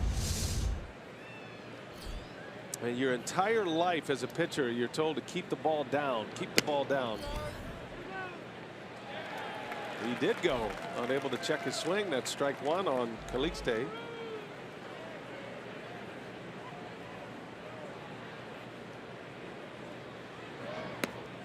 And there's a breaking ball down and a swing and a miss. So 0-2.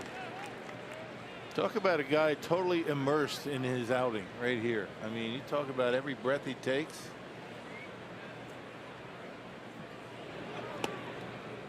Another slider.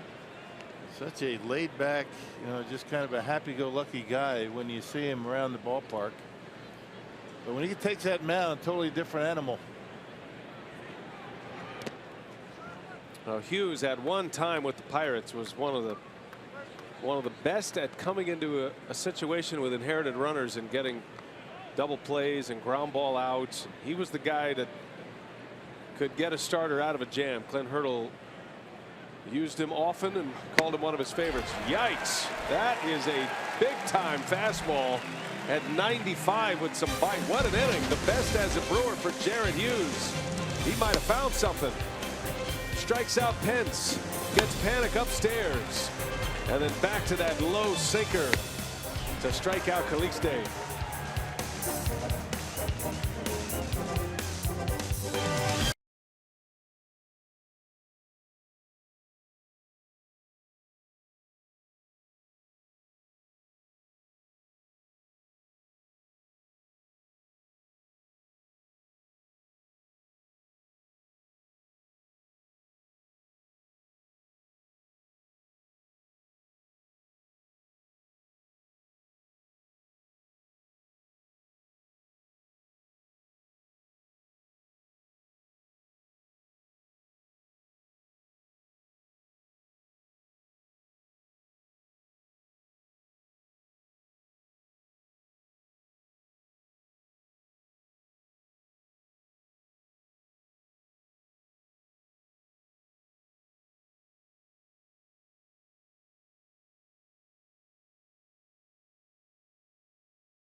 Bottom of the 6th at Miller Park, and tonight's time of the game winner, Schmitty's Bar and Restaurant in La Crosse. If they call the Brewers by 8 o'clock tomorrow morning, they get 40 tickets to a Friday night game in the Miller Lite Beer Pen. This offer courtesy of the Tavern League of Wisconsin and Miller Lite.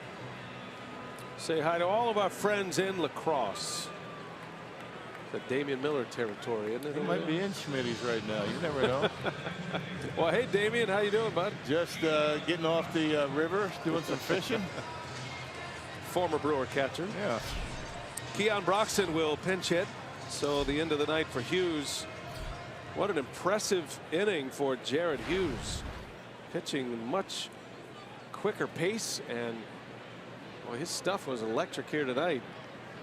He flipped the switch on this one. That's a good one to build on right there. Yeah. I think you saw Scahill and Hughes up, and I think the reason that they had them both up last inning, if the pitcher spot came up, they would have brought Scahill in. He can give you multiple innings. If he did not, it would have been 1 and out for Hughes. So now it's Scahill's turn. Scahill is going to get 9, 1, and 2 in the 7th inning. Brewers and the Giants are tied at 2. It's been that way since the Giants got a home run from Nunez in the 5th inning. And Samardzija, meanwhile, is not giving up anything after the first. A leadoff double of the game to Sogard. Santana had a single right after that, and nothing since.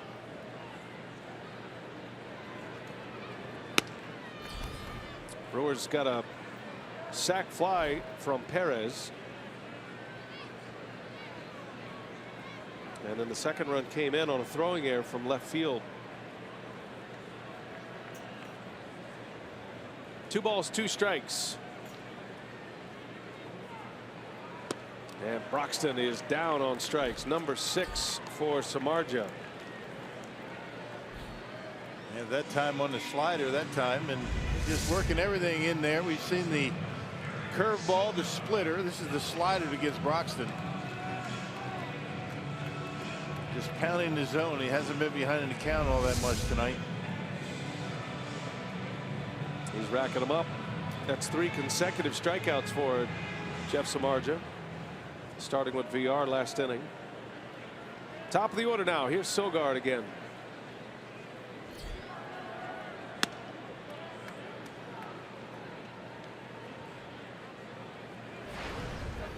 Sogard is 1 for 2, doubled and scored in the first.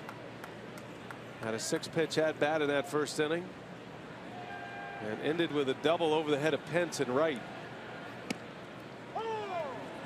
1-1.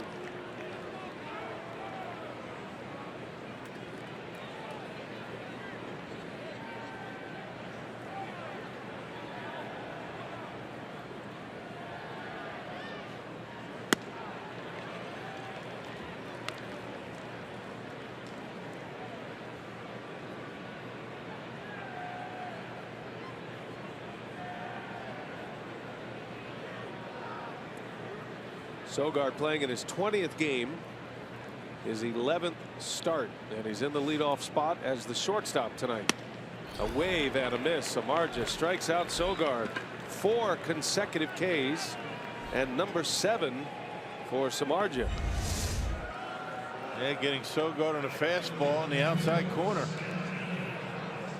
Pinpoint control for Samardzija tonight. 95 miles an hour. Put a little extra on that pitch. At the plate, presented by Wendy's, for Domingo Santana. Single stolen base and a run scored in the first. And he's a little late on the fastball. I beg your pardon, that was a breaking ball. Got a slider and a cutter. He doesn't throw too many cutters, but might have been where that pitch was. Santana, with that single in the first, has now reached base safely in 10 consecutive games. He's hit for power in that stretch as well. Homered yesterday.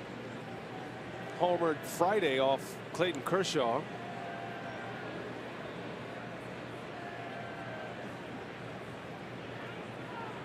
One ball, 1 strike. Out of his helmet he goes. 1-2 now. That fastball getting plenty of the plate.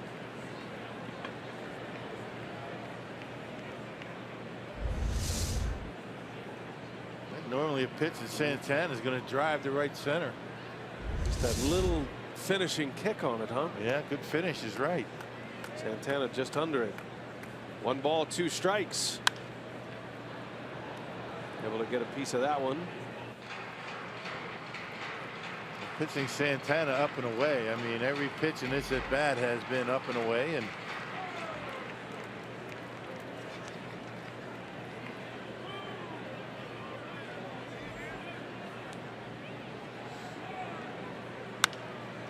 on the ground, hit weakly on the breaking ball, and that's that. Samardzija keeps it rolling.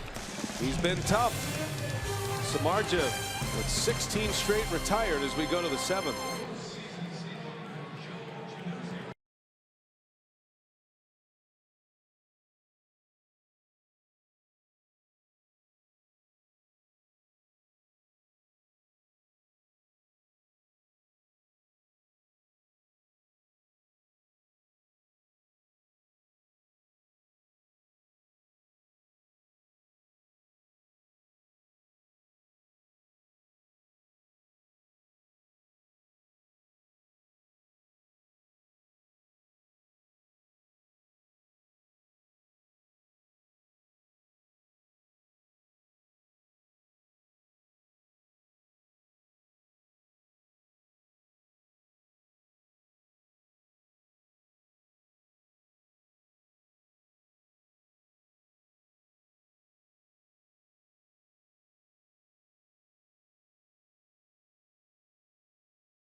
The 7th time now for our unlimited baseball break, brought to you by T-Mobile.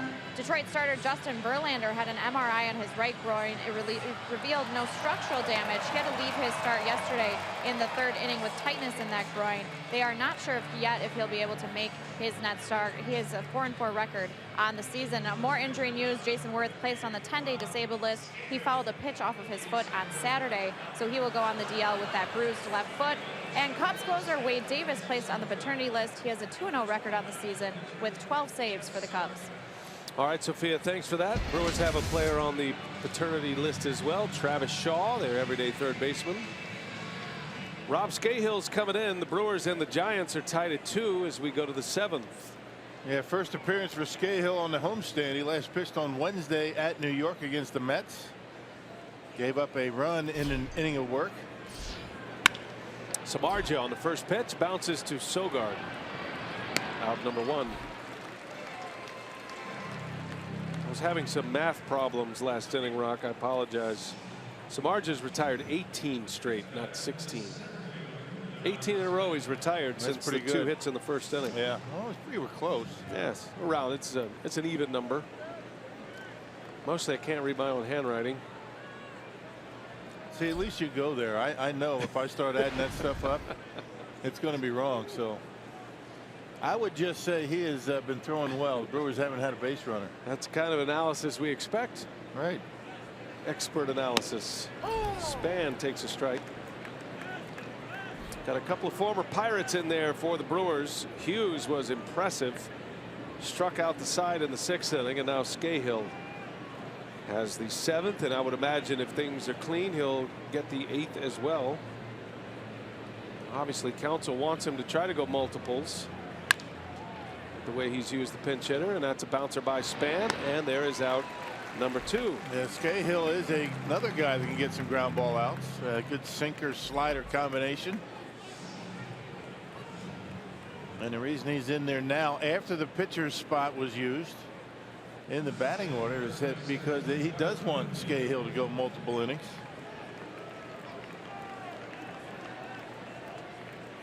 Now the dangerous Eduardo Nunez stepping in. He has been a tough out. 20 consecutive games he's been on. He homered in the 5th to tie it.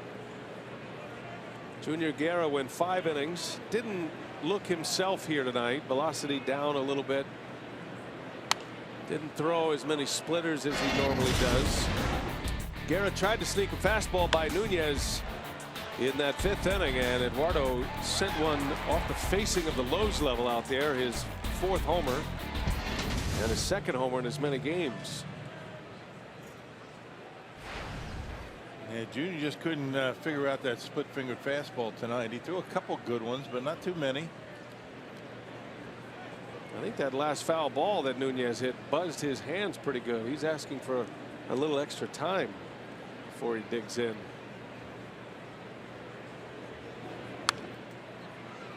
And a defensive swing on a breaking ball. It's 0-2. So if you get jammed like that, what's it, 65 degrees tonight? Yeah. How long does it take to go away? A couple minutes. Of course, it's going to bother you throughout this at bat. It depends on where it hurts. I mean, if you get it in that nerve area by the thumb, that can stick around for a while. I'm not insinuating that you're an expert in getting jammed, but I thought you might have some analysis on that. Yeah, I did get jammed a lot. What hurts worse, getting jammed or off the end of the bat? Oh, jammed. Yeah? Oh, yeah. What will happen though when you get jammed, if you get one in on it, you're not really all that apt to swing at a pitch inside again. It affects your mentals. Right. I mean, you just don't want to have that feeling again. That's the brain telling the body, no, we need time to recover. No, you can't hit that pitch. Don't swing at it. 0-2. Just missed with a breaking ball. But if there is an area of the strike zone where a hitter will say that I really have a difficult time with, it will be inside. You'd much rather be better at covering the outside corner, because that's where most pitchers are going to try and get you out. And if you're looking away, you're going to get jammed once in a while. Pena sets up on the outside, and that one's in the air to right. Another lazy swing produces a lazy fly ball. So a good sequence might have been set up by that jam shot on the first strike.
Get you caught up here. Our Toyota game reset. Hernan Perez with a fly ball to left in the first inning.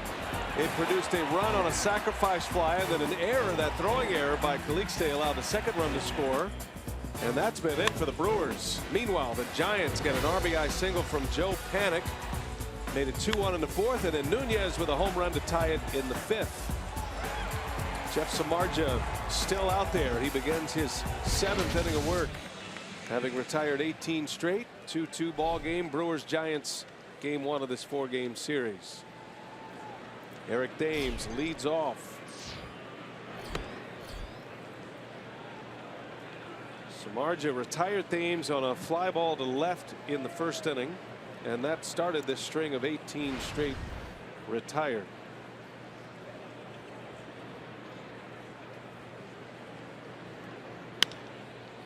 Pitch count's in great shape as well for Samardzija. He's only at 84. Remember, Samardzija had that game in his last start against Washington. He threw 100 pitches in 4 innings. He's been on the attack here tonight. And a big swing and a miss at a breaking ball. 1-2 on Thames. Well, he continues to throw strikes and work ahead in the count just about every time. Keeping the Brewers on the defensive. There's that curve ball down and in.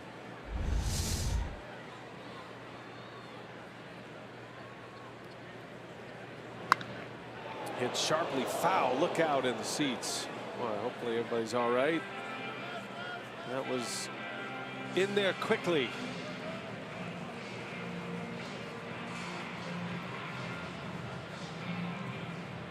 Thames is 0 for 2 with a strikeout. One of 7 punch-outs for Samardzija tonight.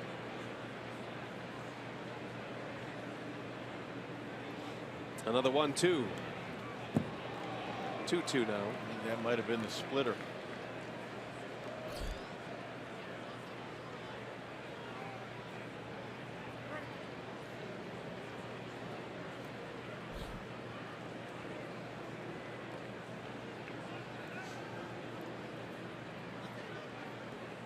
Another home run. Thames would join the group atop the National League. Sitting on 15 this year. His numbers across the board are great, even with a poor month of May. He was battling leg problems, hamstring problems. He never went on the disabled list, but he had a down month of May after a red hot April. But the numbers are still strong. That's a called strike 3.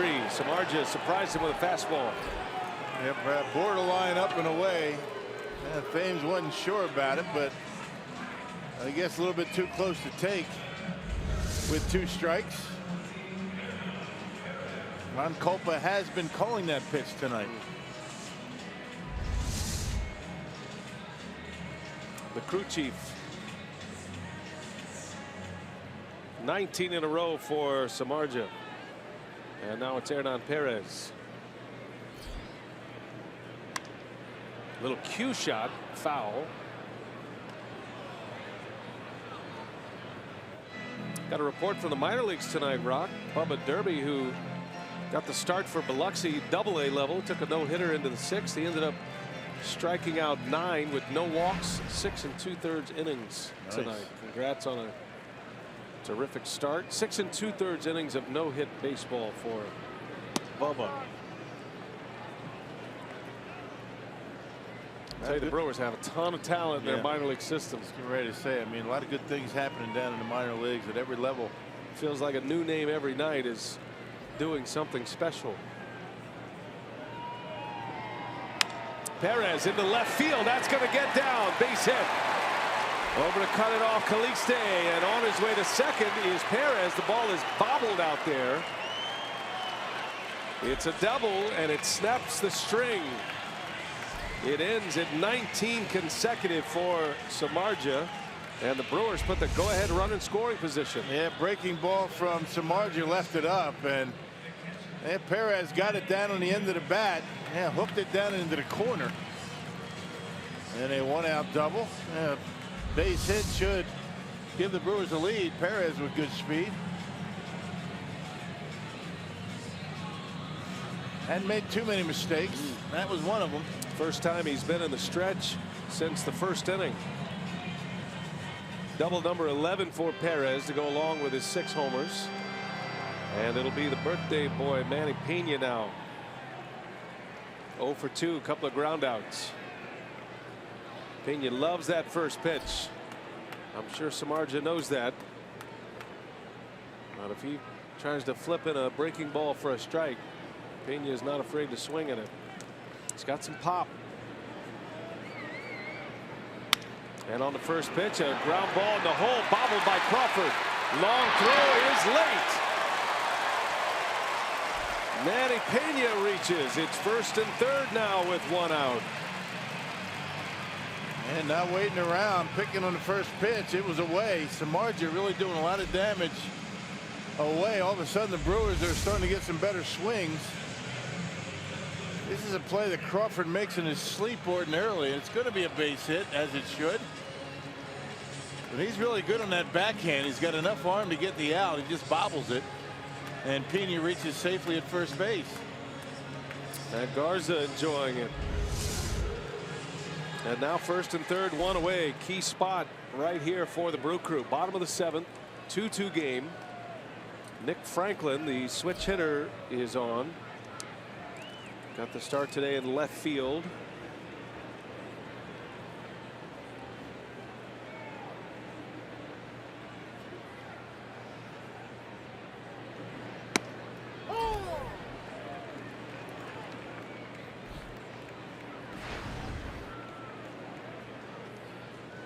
Franklin making his 11th start. His last start was a good one against the New York Mets. There are a couple of hits. Brewers got him off waivers from the Tampa Bay Rays just before the season started. Got him at the corners. 0-1 pitch. Strike two. That pitch has been a strike all night. A little bit off the corner.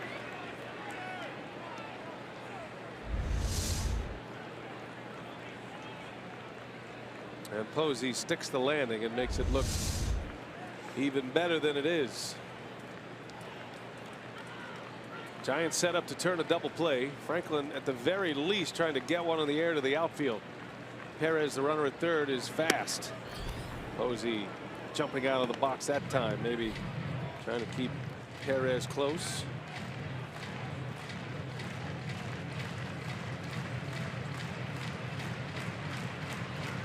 Hernan with a one-out double, representing the go-ahead run. Pena with an infield single.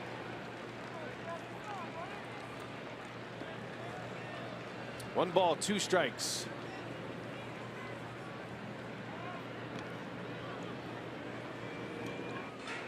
Don't think Manny Pena's going anywhere. That's got to make him feel great. Yeah. Hey, you see that? He threw over on me. With his two-step lead.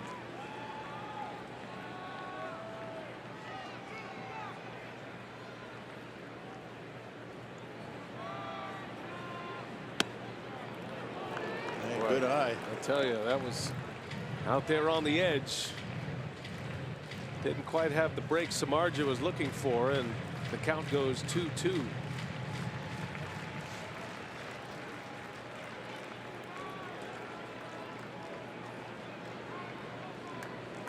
Pitch number 98 for Samardzija. Brewers have their first scoring chance since the first inning. And he got him. Strikeout.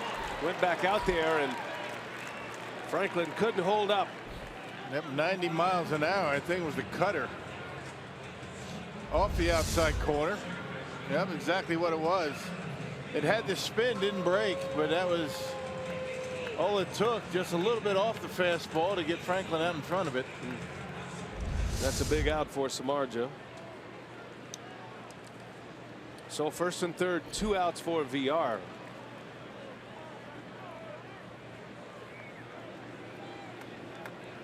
It's an interesting pose for VR.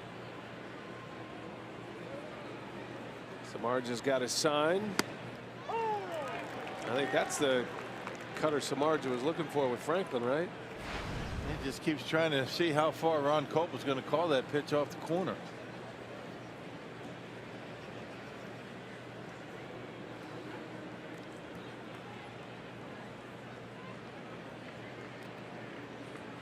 Yep, off the corner, got the strike. Setting up out there again. Look how far Posey is. And VR, a bouncer, foul. 0-2 the count.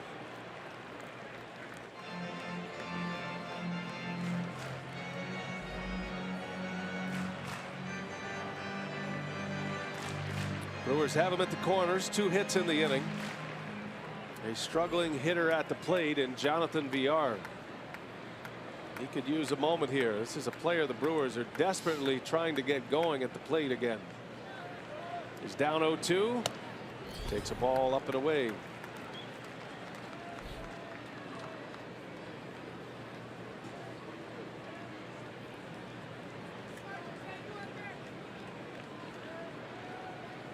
Got to get that big secondary lead. Anything that pops away from Posey, maybe try and get a run out of it.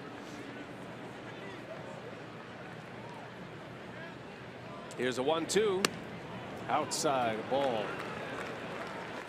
Count evens 2-2. Very similar sequence here to VR as what we saw with Franklin. Well, Samardzija and Posey both realized that Ron Colt was giving a little bit off that corner. They're just trying to test the waters to see how far he'll go.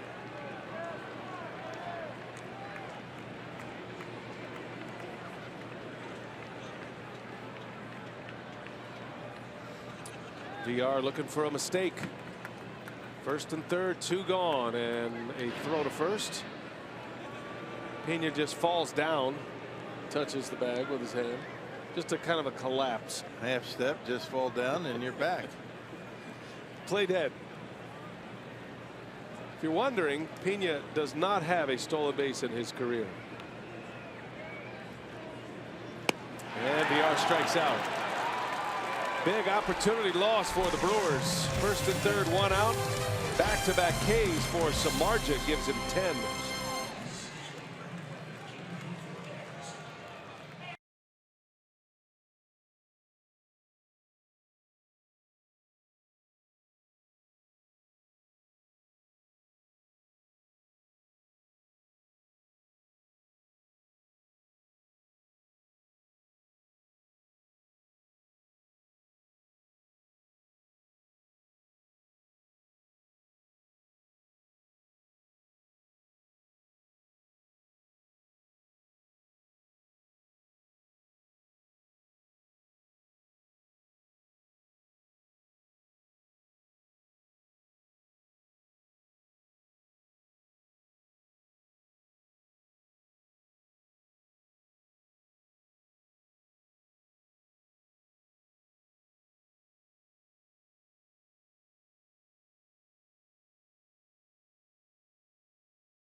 There in Kansas City tonight, George Springer had the RBI single in the second inning, his 38th of the season, and the Astros continue to roll. They have a 4-0 lead against the Royals, and on that 10-game winning streak, it's been an impressive run for the Astros. A 41-16 record, the best in all of baseball. Their division lead 13.5 games. They're coming off of a sweep of the Rangers as well. Their lead over them is 15 games.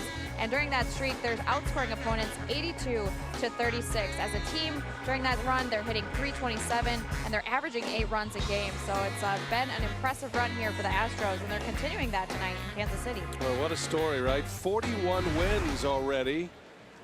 And all those road wins for Houston. Been something to watch. The Brewers actually tonight have 3 players that were in the Astros organization. Actually, technically 4, because Eric Thames was signed with Houston. Lead man up is Brandon Belt, and he singles into center field. Lead single off Scahill for the Giants.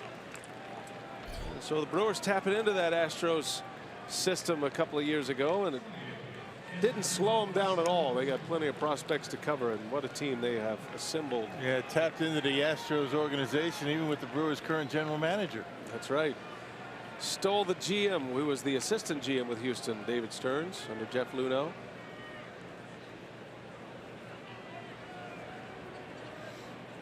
Yeah, VR and Phillips, Santana, all part of the Astros organization.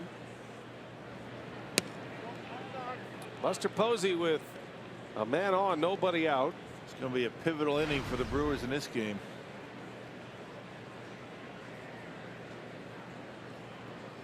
Got the big hitters coming up for the Giants. Posey is 2 for 3. Both of those hits came against Junior Guerra, who went 5 innings tonight, 2 earned runs. A no decision for Guerra. Meanwhile, Samardzija is through 7. Could be his last inning, although Giants bullpen is quiet for now. Samardzija with 10 strikeouts. And the Brewers just stranding runners at first and third in that 7th inning. Oh, big swing by Posey. Fastball right down the middle. I wouldn't throw that one again. Oh, he's stretching out after that hack. 2nd inning for Scahill. Hughes went scoreless 6. Scahill a 3 up 3 down 7th. 2 balls and a strike to count. Bouncing ball. Perez to second. Out there. Throw to first.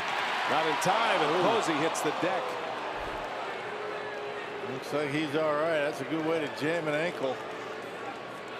Remember, he had that gruesome break of the ankle in that collision at home plate a few years ago that changed the rule in Major League Baseball.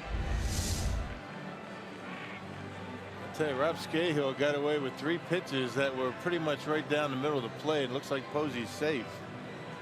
I think his left leg clipped Thames. Yeah, that's where he tripped and went fell. down. Yep.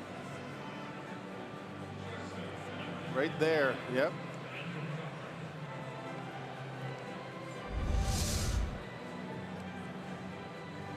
So 1 away.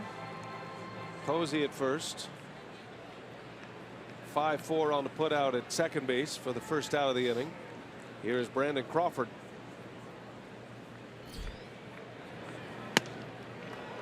He had a big swing.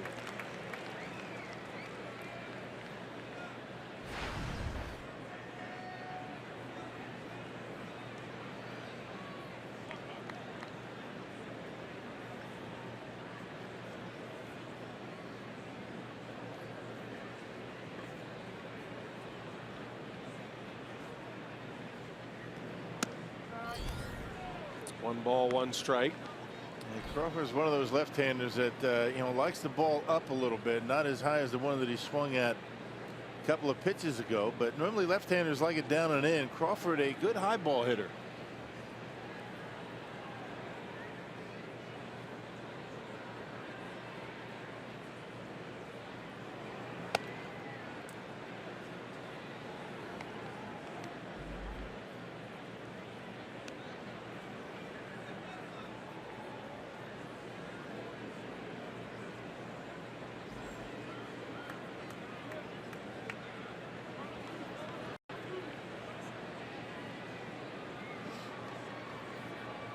Brewers set up to turn 2. Scahill trying to get that ground ball, misses badly. Pena loses it, fires to second, and Posey's in there. So he will advance. Pena normally sure-handed. That one got away from him, though. Yeah, second time that a ball's got away from Pena today. This is a ball in the dirt. Had to reach for it. And Posey able to get into second base. Didn't get away too far from Pena, but just enough. He actually thought he had the ball in his glove. He was going to try a pickoff. It's a big base. It'll be a wild pitch. Certainly a play Pena would tell you he should have made. Good base running there by Posey. Takes the double play threat away. And now Crawford is up there in a 3-1 count. Go ahead run at second. Posey has scored in this game on a single by Panic. The Brewers have eliminated 2 Giants base runners on the base paths tonight. Had a runner picked off first and had a runner thrown out at second base.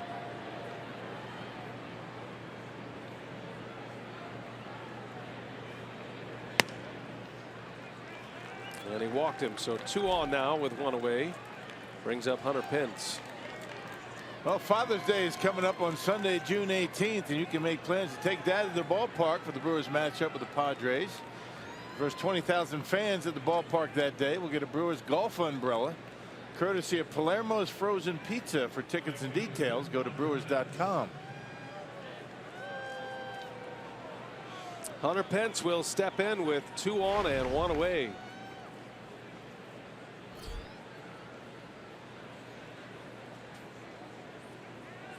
Pence singled his first time up, his first game back in the starting lineup. Had been on the DL with a hamstring injury. Scahill misses inside. Brewers do have bullpen activity. Counsell is hoping Scahill can survive this 8th in a 2-2 game right now. Oliver Drake is getting loose. You figure Drake will have Panic next, the left-handed hitter. Chopper foul, 1-1.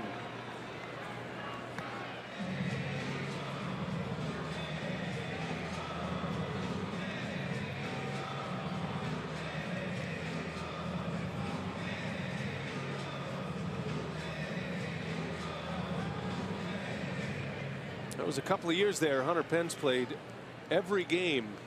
Back-to-back years he played at all 162. It's been a different story the last 3 seasons. He's had trouble with his legs. Yeah, that catches up to you after a while. You know, no days off. A lot of wear and tear, particularly the way he plays. I mean, he plays with reckless abandon. He's 34 now. Traded from the Phillies to the Giants, and then the Giants signed him to a long-term deal. He is signed through the end of next season. That was a 5-year deal when it was done.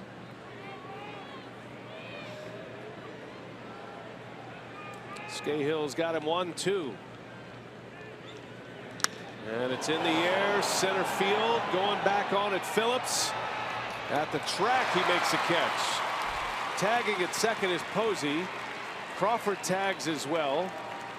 And it's second and third, but the second man out for Scahill. I gotta believe that throw probably should have gone into second base. And keep Crawford at first. Now there's 2 men in scoring position, and Scahill gets away with 1 down the middle. No way you're going to throw out Posey going to third. And he just missed that one to center field. You knew he just missed it. Well, you got Joe Panic intentionally walked here to load the bases. He's going to buy Counsell maybe another batter with Scahill. Actually, Aaron Hill's going to pinch hit for Orlando Calixte. So the former Brewer is on to hit. Had a chat with Aaron today. He said, you know, he's not getting a whole lot of at-bats. He loves the ball club. He's surprised that they are struggling as they are. He loves the makeup of the team. But he's glad to be still playing. He was traded from the Brewers to the Red Sox last year. Hill was the one who ended up in the platoon with Travis Shaw last season in Boston. And here he is with the bases loaded. First ball swinging, a foul pop out of play. With the Brewers, he was going along very well. Hill was a real surprise last year and a great presence in the clubhouse. Red Sox Pounce wanted to do a deal early in the trade season, and he ended up in Boston, and he has struggled at the plate since that time. Yeah, he's a pro's pro, though. I mean, he gets it. He understands what his role is, and did a nice job with the Brewers. A popular guy here.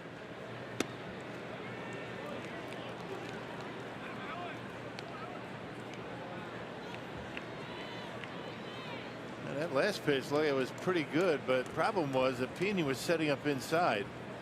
Had to reach over the plate. A lot of movement. A lot of times you're not going to get a call. Yeah, down and away. It was a strike. Bases loaded. Big spot in the 8th. Here's a 1-1. Hill hammers one left field. Big trouble. Off the base of the wall. 2 runs are going to score. A third on its way. Throw to the plate, and Panic is out at home. 2-run score on a pinch hit by Aaron Hill. Pinch hit double brings in a pair.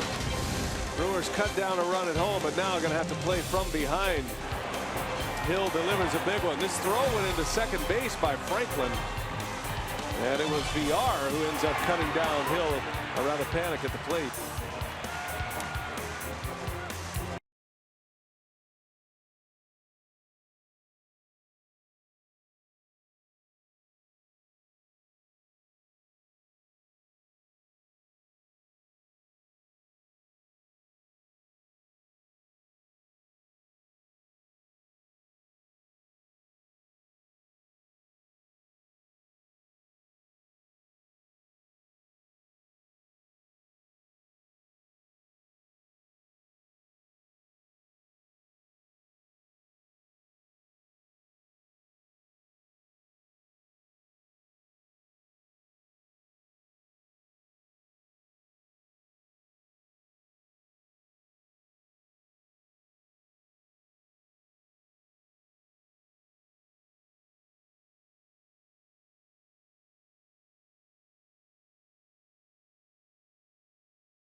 Bottom of the 8th inning, Brett Phillips set to lead off for Milwaukee. We're getting set for Brewers Live postgame presented by Ascension.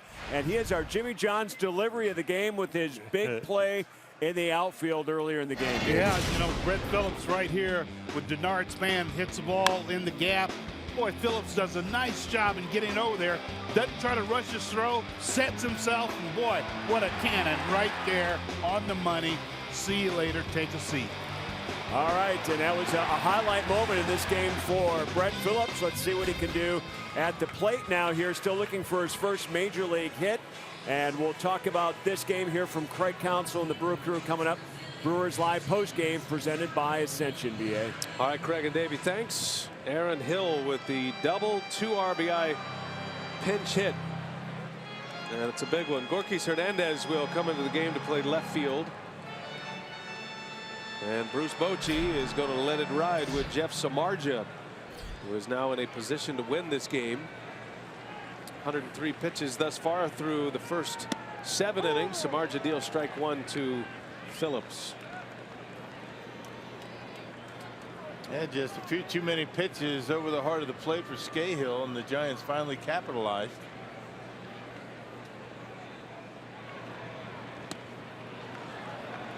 Now the Brewers have to figure out this mystery that is Jeff Samardzija tonight. Had a chance against Samardzija last inning with runners at the corners. That splitter right there. Getting a ton of swings and misses here tonight. Hit sharply up the middle, and there it is. Maverick Phillips with his first major league hit, and comes at an important time in the game to lead off the 8th inning against Jeff Samardzija. His family loves it. That's worth the trip all the way from Florida. Well, they'll keep that baseball. That'll be something he'll never forget.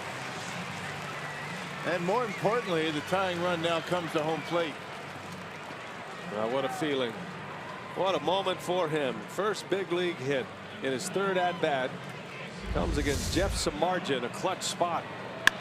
After a split finger fastball, Samardzija tries to get him to chase a high fastball, and there you go, Mom and Dad.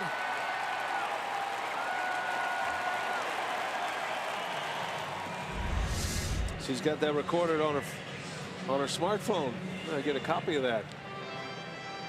We do need to tell her that we record all the games as well. Right, we can send her some just to race those first 2 at bats.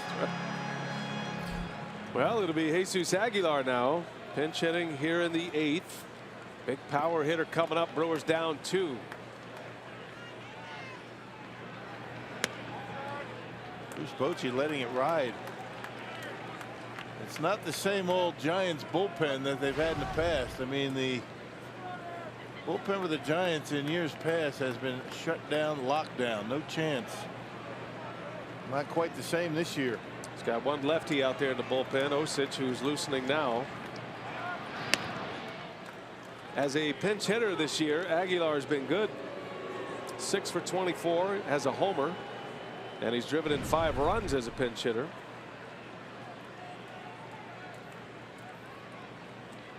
He'd love to get a hold of one here and tie this game at 4 in the bottom of the 8th. Inside corner strike. It's been a liberal strike zone for Ron Kopa. But he's been consistent. That's been a strike all night.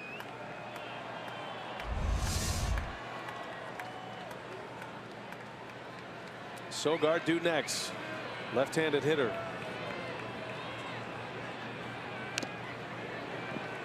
One and 2 the count. Now when you get a strike called in there like that, then it forces you to be aggressive on the inside pitches. That was even further in.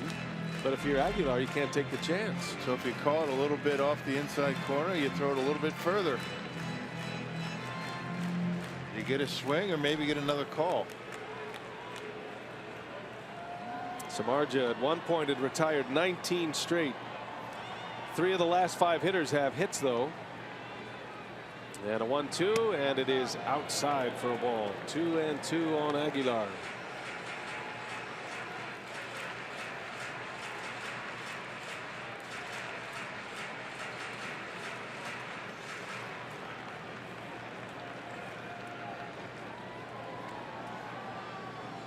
Phillips with good speed at first. Ooh. He sized one up, but he missed it. He took a rip. Yeah, had a slider that was up out over the plate, right in the wheelhouse of Jesus Aguilar, and he missed it. Oh. You see him fouled back like that, you know you're on it. Just under it. Brewers are hoping for one mistake from Samardzija. 2-2 the count. And that's a swing and a foul. Aguilar hanging in there. Back inside goes Samardzija. Mixing it up a lot more with Aguilar than he has with other hitters from Milwaukee tonight. Inside, outside, kind of going back and forth. Aaron Hill gave the Giants the lead, a 2 RBI double in a pinch hit appearance. 2 out, 2 RBI double in the top of this 8th. 4-2 Giants. 2-2 count. And Aguilar on the ground to third. Nunez to second, out there, throw to first in time, and a double play. 5-4-3 double play. It started out a little bit shaky for Nunez, but he was able to correct himself and get off a good throw to panic at second.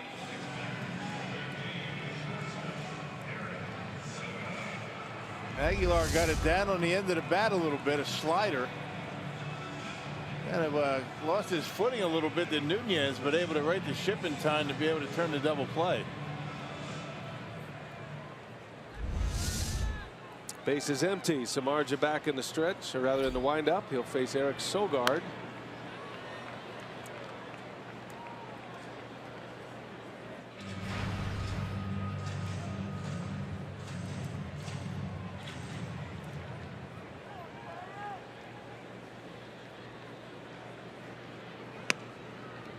That pitch matches Samardzija's most in a game this year. He threw 115 in a loss against the Cubs. That was across 7 innings.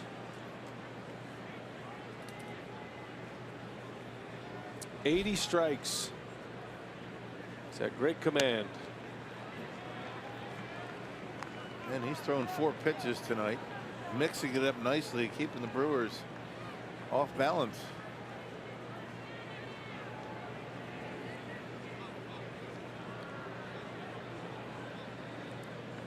Sogard is 1 for 3. He doubled and scored off Samardzija in the first. 2-1 pitch in the air, left field, slicing, and it is foul. Got good wood on it, but a little late.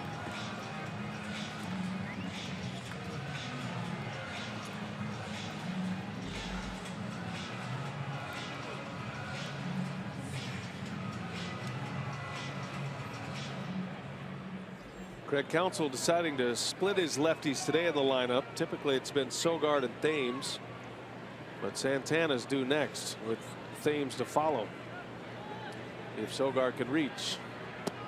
Yeah, you have to be a little bit more creative when Shaw's out of the batting order.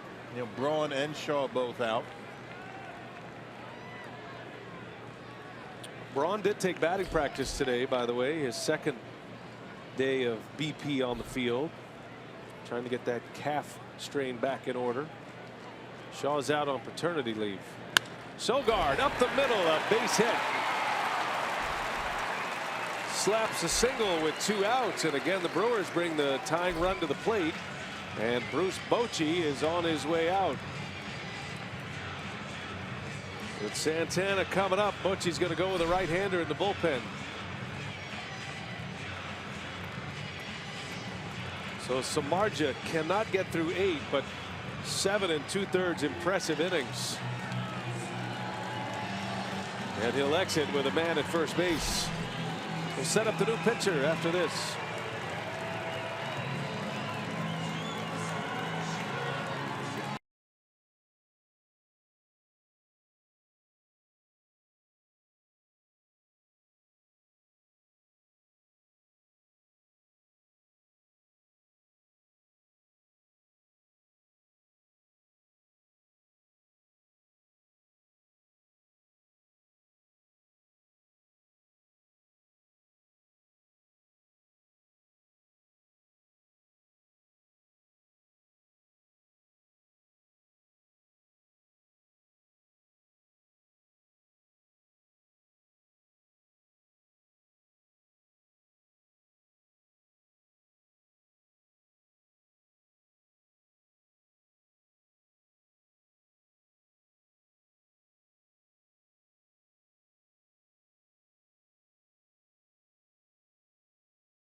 He gave up back-to-back hits to start it, and then at one point retired 19 consecutive Brewers. Yeah, he was just on his game today. I think you know, he's able to command the curveball, the slider, the split-fingered fastball. He didn't throw many of them, but he threw some good ones tonight. Did not walk a batter. He has been exceptional.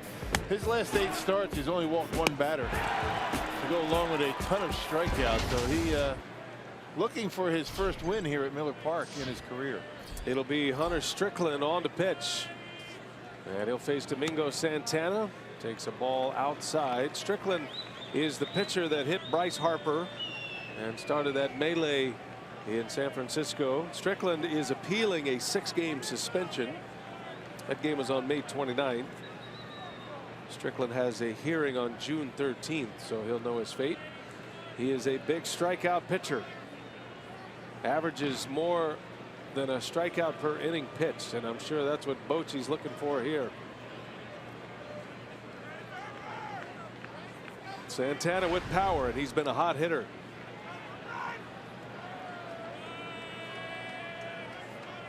Domingo's 1 for 3.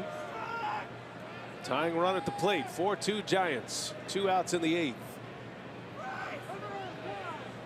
And Santana asked for and his granted timeout. And just holding it there too long, freezing Santana and the base runner for that matter.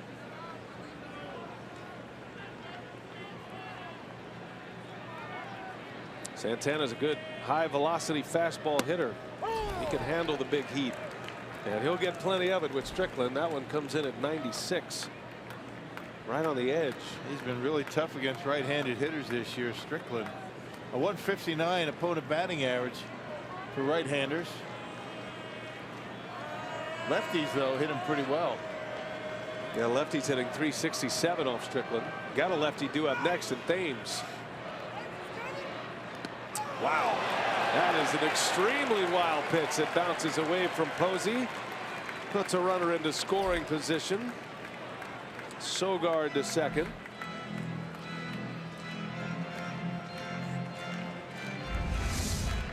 And slider that no chance. I mean, well in front of home plate. Not much Posey could do with that one.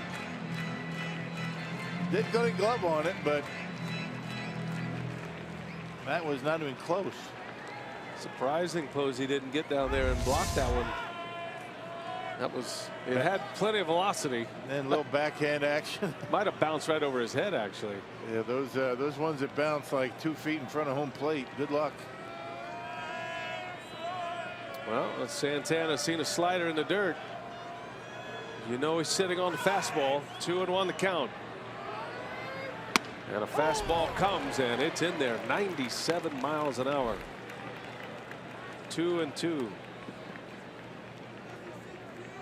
Tough place to handle that kind of velocity, huh? Well, away from you, a little easier than in on you. Well, that last pitch on the outside corner, though. Sogard at second with 2 outs. 2-2 the count. Here it comes. Down he goes. 98 with a fastball that time, and Strickland strikes out Santana to end the inning and end the threat. The Brewers have stranded 3 runners in the last 2 innings.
Brewers baseball tonight on Fox Sports Wisconsin, presented by Potawatomi Hotel and Casino.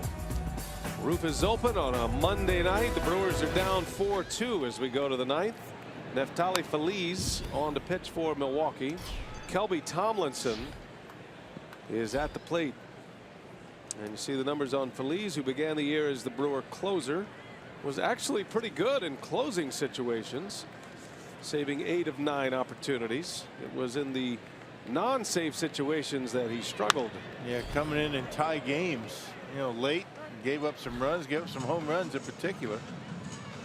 And last pitched on Friday against the Dodgers, he took a loss, gave up a home run to Cody Bellinger.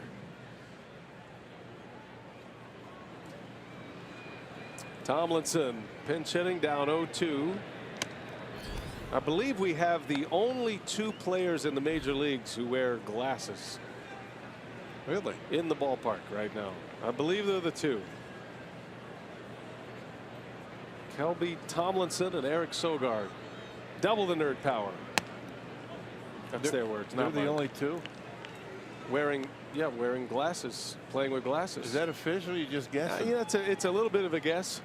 I wouldn't dare go official with that, but for our purposes, I'm saying it's happening right now. All right, I'm with you. And a shot to center field, a base hit by Tomlinson. Clean single up the middle. He saw it well. Glasses work.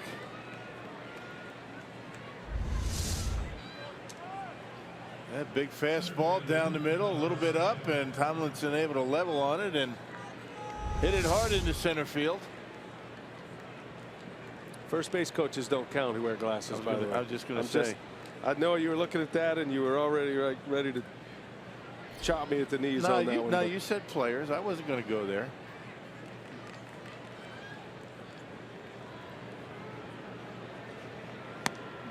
Chop you at the knees. Bernard Span. It's Bark at the Park Day tomorrow, don't forget. Yeah. Not to change the subject, but that's happening tomorrow. Make sure you have a ticket that allows your dog in the ballpark. It's a special ticket. If you don't have that and you want to bring your dog, make sure you get that soon.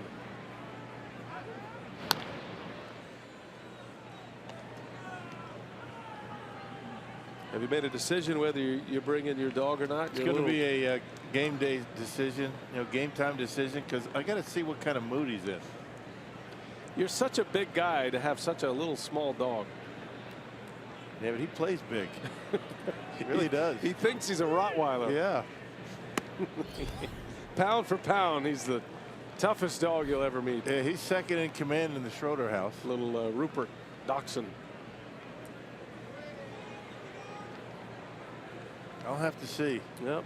Well, we'll find out tomorrow. If you do bring him, I feel like he's going to get some airtime. That's the only reason I'd bring him. He needs the publicity, right? Now Feliz is throwing hard, but he's fallen behind 3-0 on Bernard Span. Now you completely out on your dog? I'm not completely out, but I'm pretty certain. Kind of like about the glasses situation. I'm about there. And I know Sophia has a dog. That'd be interesting. Have that dog down there in the reporter's pit. Be a high stress night for Sophia. Runner goes and it's ball 4. Not a good start for Feliz. A single and a walk. 2 on for the Giants. Nobody warming in the bullpen. This figures to be Feliz's inning.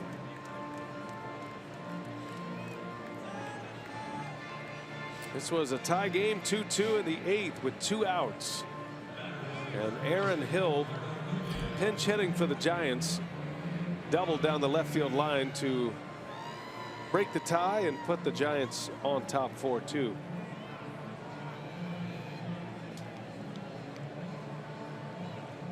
Samardzija goes 7 2/3, 2 runs, 1 earned, no walks, 10 strikeouts. That strikeout bug continues to bite the Brewers.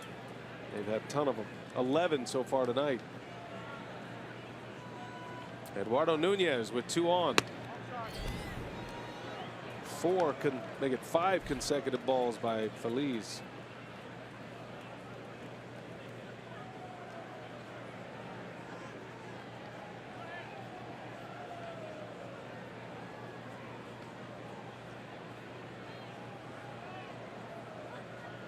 Cubs have won tonight. They beat the Marlins 3-1. Eddie Butler got the win for Chicago.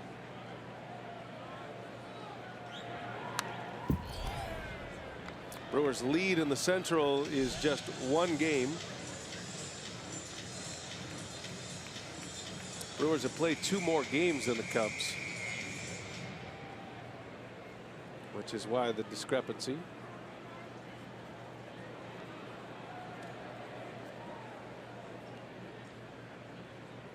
One ball, 1 strike. Phillies just has trouble with his slider. When his slider's good, he's good. But it is the pitch that has him bouncing around as much as he has here the last few years. He also had Tommy John surgery. This is his 3rd year back now from that injury. It just goes to show you. I mean, even throwing 97, 98 miles an hour, you still have to have something to go with it. As talented as these major league hitters are, when they really don't have any regard for the off-speed pitch and they know you can't throw it for a strike, they're just going to sit on that fastball. It doesn't matter how hard you're throwing it. He's got Nunez 2-2. Phillies needing a ground ball here. Needs a double play. That one's in the air. Right center. Phillips and Santana are over. Oh, and Phillips dropped the ball. He fires to second, and that's missed by VR, and everybody is safe. I think Brett Phillips is going a little bit too far over into the territory of Domingo Santana. That's his play. But again, the center fielder calls anything that he thinks he can get to. But that might have been stretching it just a little bit. You can see him calling it there. He's calling it. He just missed it. Looked like Santana was kind of peeling off. That'll be an E8. Well, he's seen it all in his major league debut. He's made a great play, great throw. He's had an error. He struck out, and he's got his first major league hit. So he's all in now. Bases loaded for Brandon Belt. And watch where this baseball is. I mean, this is kind of in that tweener zone, but I mean, that's a much easier play for Santana. And he went a long way to try and grab that one away from Domingo.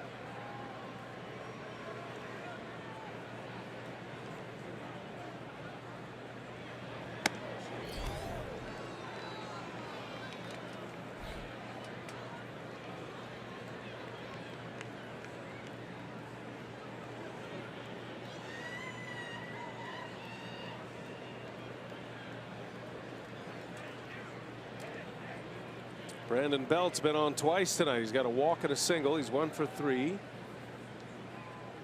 And could put this game away with 1 swing of the bat. 10 home runs this year for Brandon Belt. He's the Giants' home run leader. Phillies falling behind 2-1.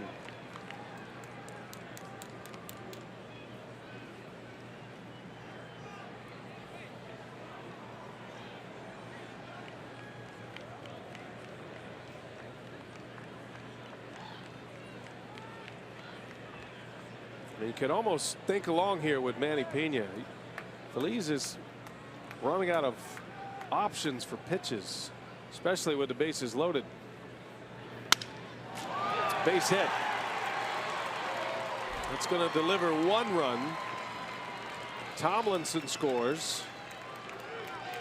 And it's 5-2 now, or check it, 5-2 on the 11th hit for the Giants. I think this is a changeup here.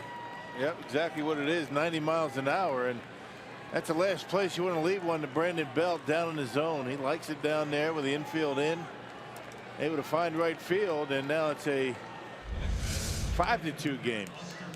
And the bases are still loaded, nobody out.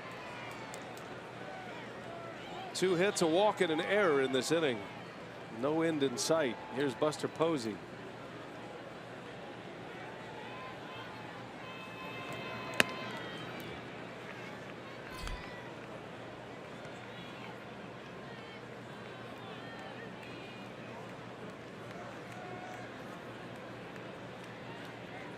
Brewers forced to bring their infield in.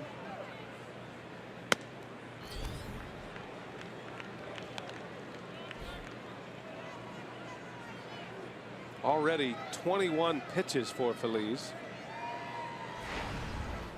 Can't see him finishing this inning at this current pace. Brewers do have activity in the bullpen.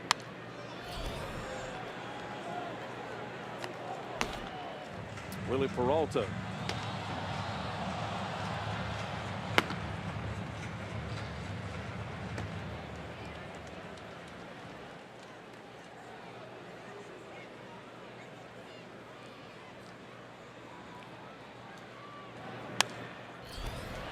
Two and two now.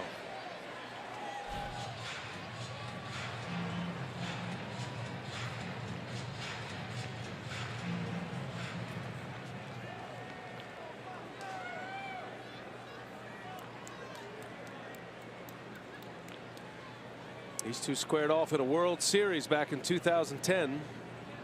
Rangers-Giants World Series. Back up the middle. VR knocks it down. Only play first base. Makes the play for the first out. But a run is in to make it 6-2 San Francisco. RBI for Posey.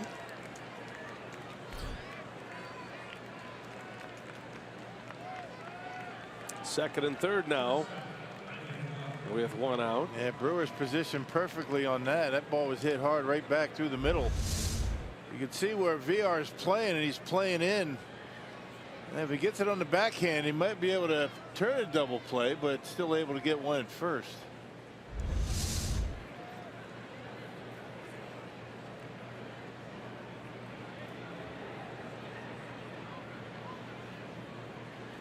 So the infield still in. Crawford at the plate.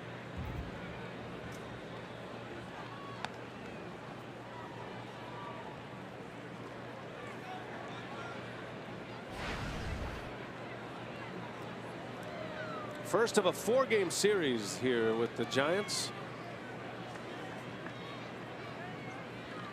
Giants won the first game of their series against Philadelphia, lost the next two. Brewers coming in having lost the first 2 games against the Dodgers and then a win yesterday.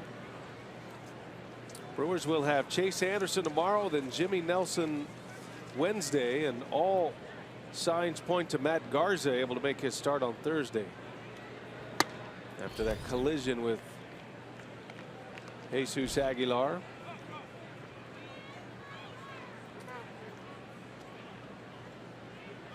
And now they're going to go ahead and walk Crawford in a 2-1 count to load the bases and give the Brewers a chance at a double play ball to get him out of here. So it'll be Chase Anderson and Matt Cain tomorrow. Right, how good has Chase Anderson been? Wow. Last 2. Dominated the Diamondbacks. Came right back and dominated the Mets. Yes, he did. Big chopper. And Sogard's only play is first. Hunter Pence with an RBI on a ground out. 2 outs in the inning. 7-2 San Francisco.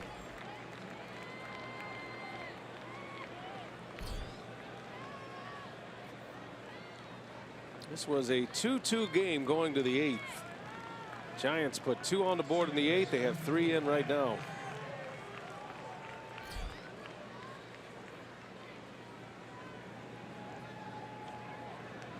Here's Joe Panik.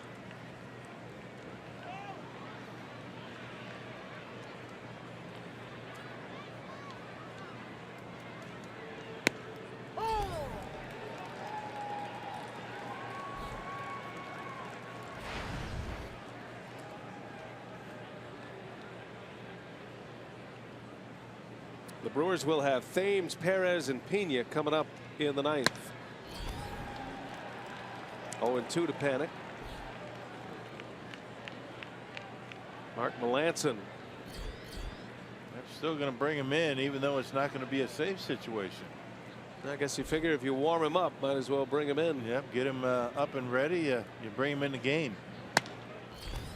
And the Giants Not to speak for Bruce Bochy, but I'm sure he is not feeling like any game is safe right now the way this season has gone. So put your best out there when you have a chance to win one.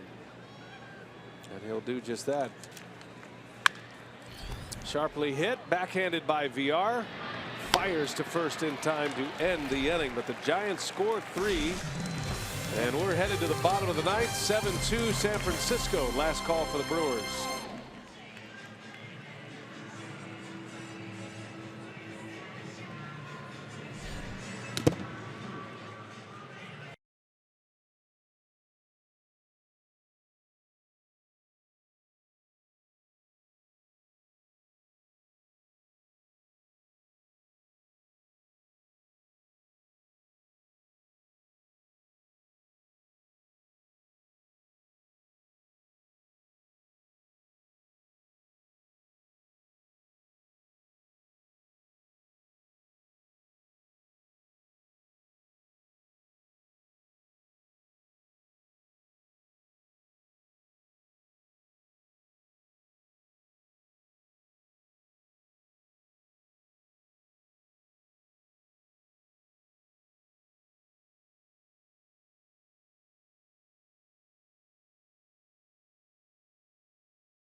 That cut fastball, and one of the other reasons that Bruce Bochy is elected to bring Melancon in, not just that he was up and warm getting ready to come in a 2-run game. This is his first appearance in June. He's last pitched on the 31st of May against the Nationals. So it's been a while for Melancon, so here he is in a 5-run lead. Probably a night where he was going to pitch regardless of the situation, right? Yep. Can't keep your closer on ice that long. It's funny how it works too. You may go 4, 5, 6 nights in a row and you need a closer to come on in a safe situation or maybe a tie game late, and then you go 4 or 5 nights in a row when you can't get them in. So managers are always fighting Craig that. Counsell's dealing with that with Jacob Barnes and Knebel. It seems like he needs those guys every night. No Barnes or Knebel tonight in this one. Thames will start it. Brewers need 5 to tie. Might as well get 6.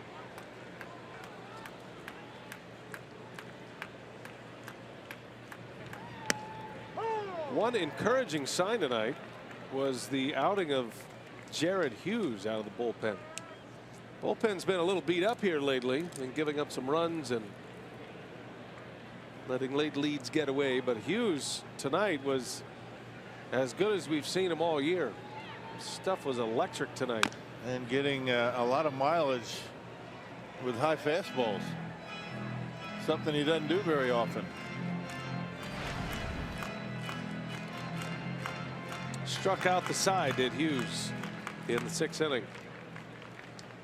Scahill had a good first inning of his outing, then ran into trouble in the 8th. That was that 2 RBI double with 2 outs by the pinch hitter Aaron Hill that put the Giants on top. Scahill an out away from getting out of that inning. Thames takes a called strike 3. Tough night for Thames. He strikes out 3 times, 0 for 4 at the plate. Pinpoint control for Mark Melancon. That's that cut fastball, kind of front doored it. Actually backdoored it.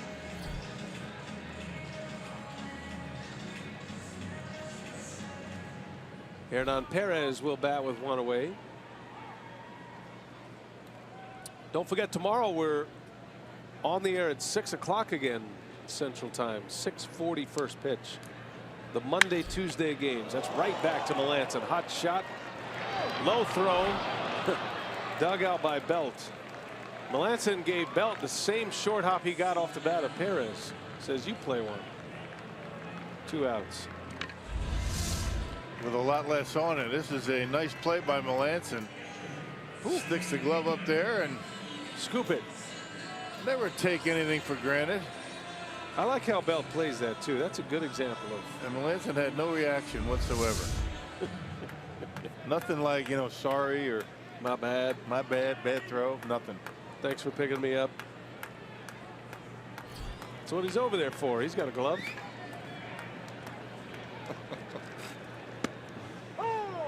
Manny Pena takes a strike.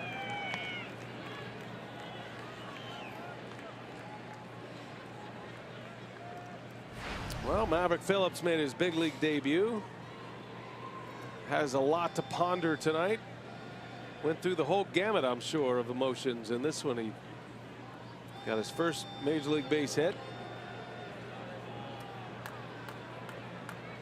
Be interesting to see if he's in the lineup tomorrow with right-hander Matt Cain on the mound.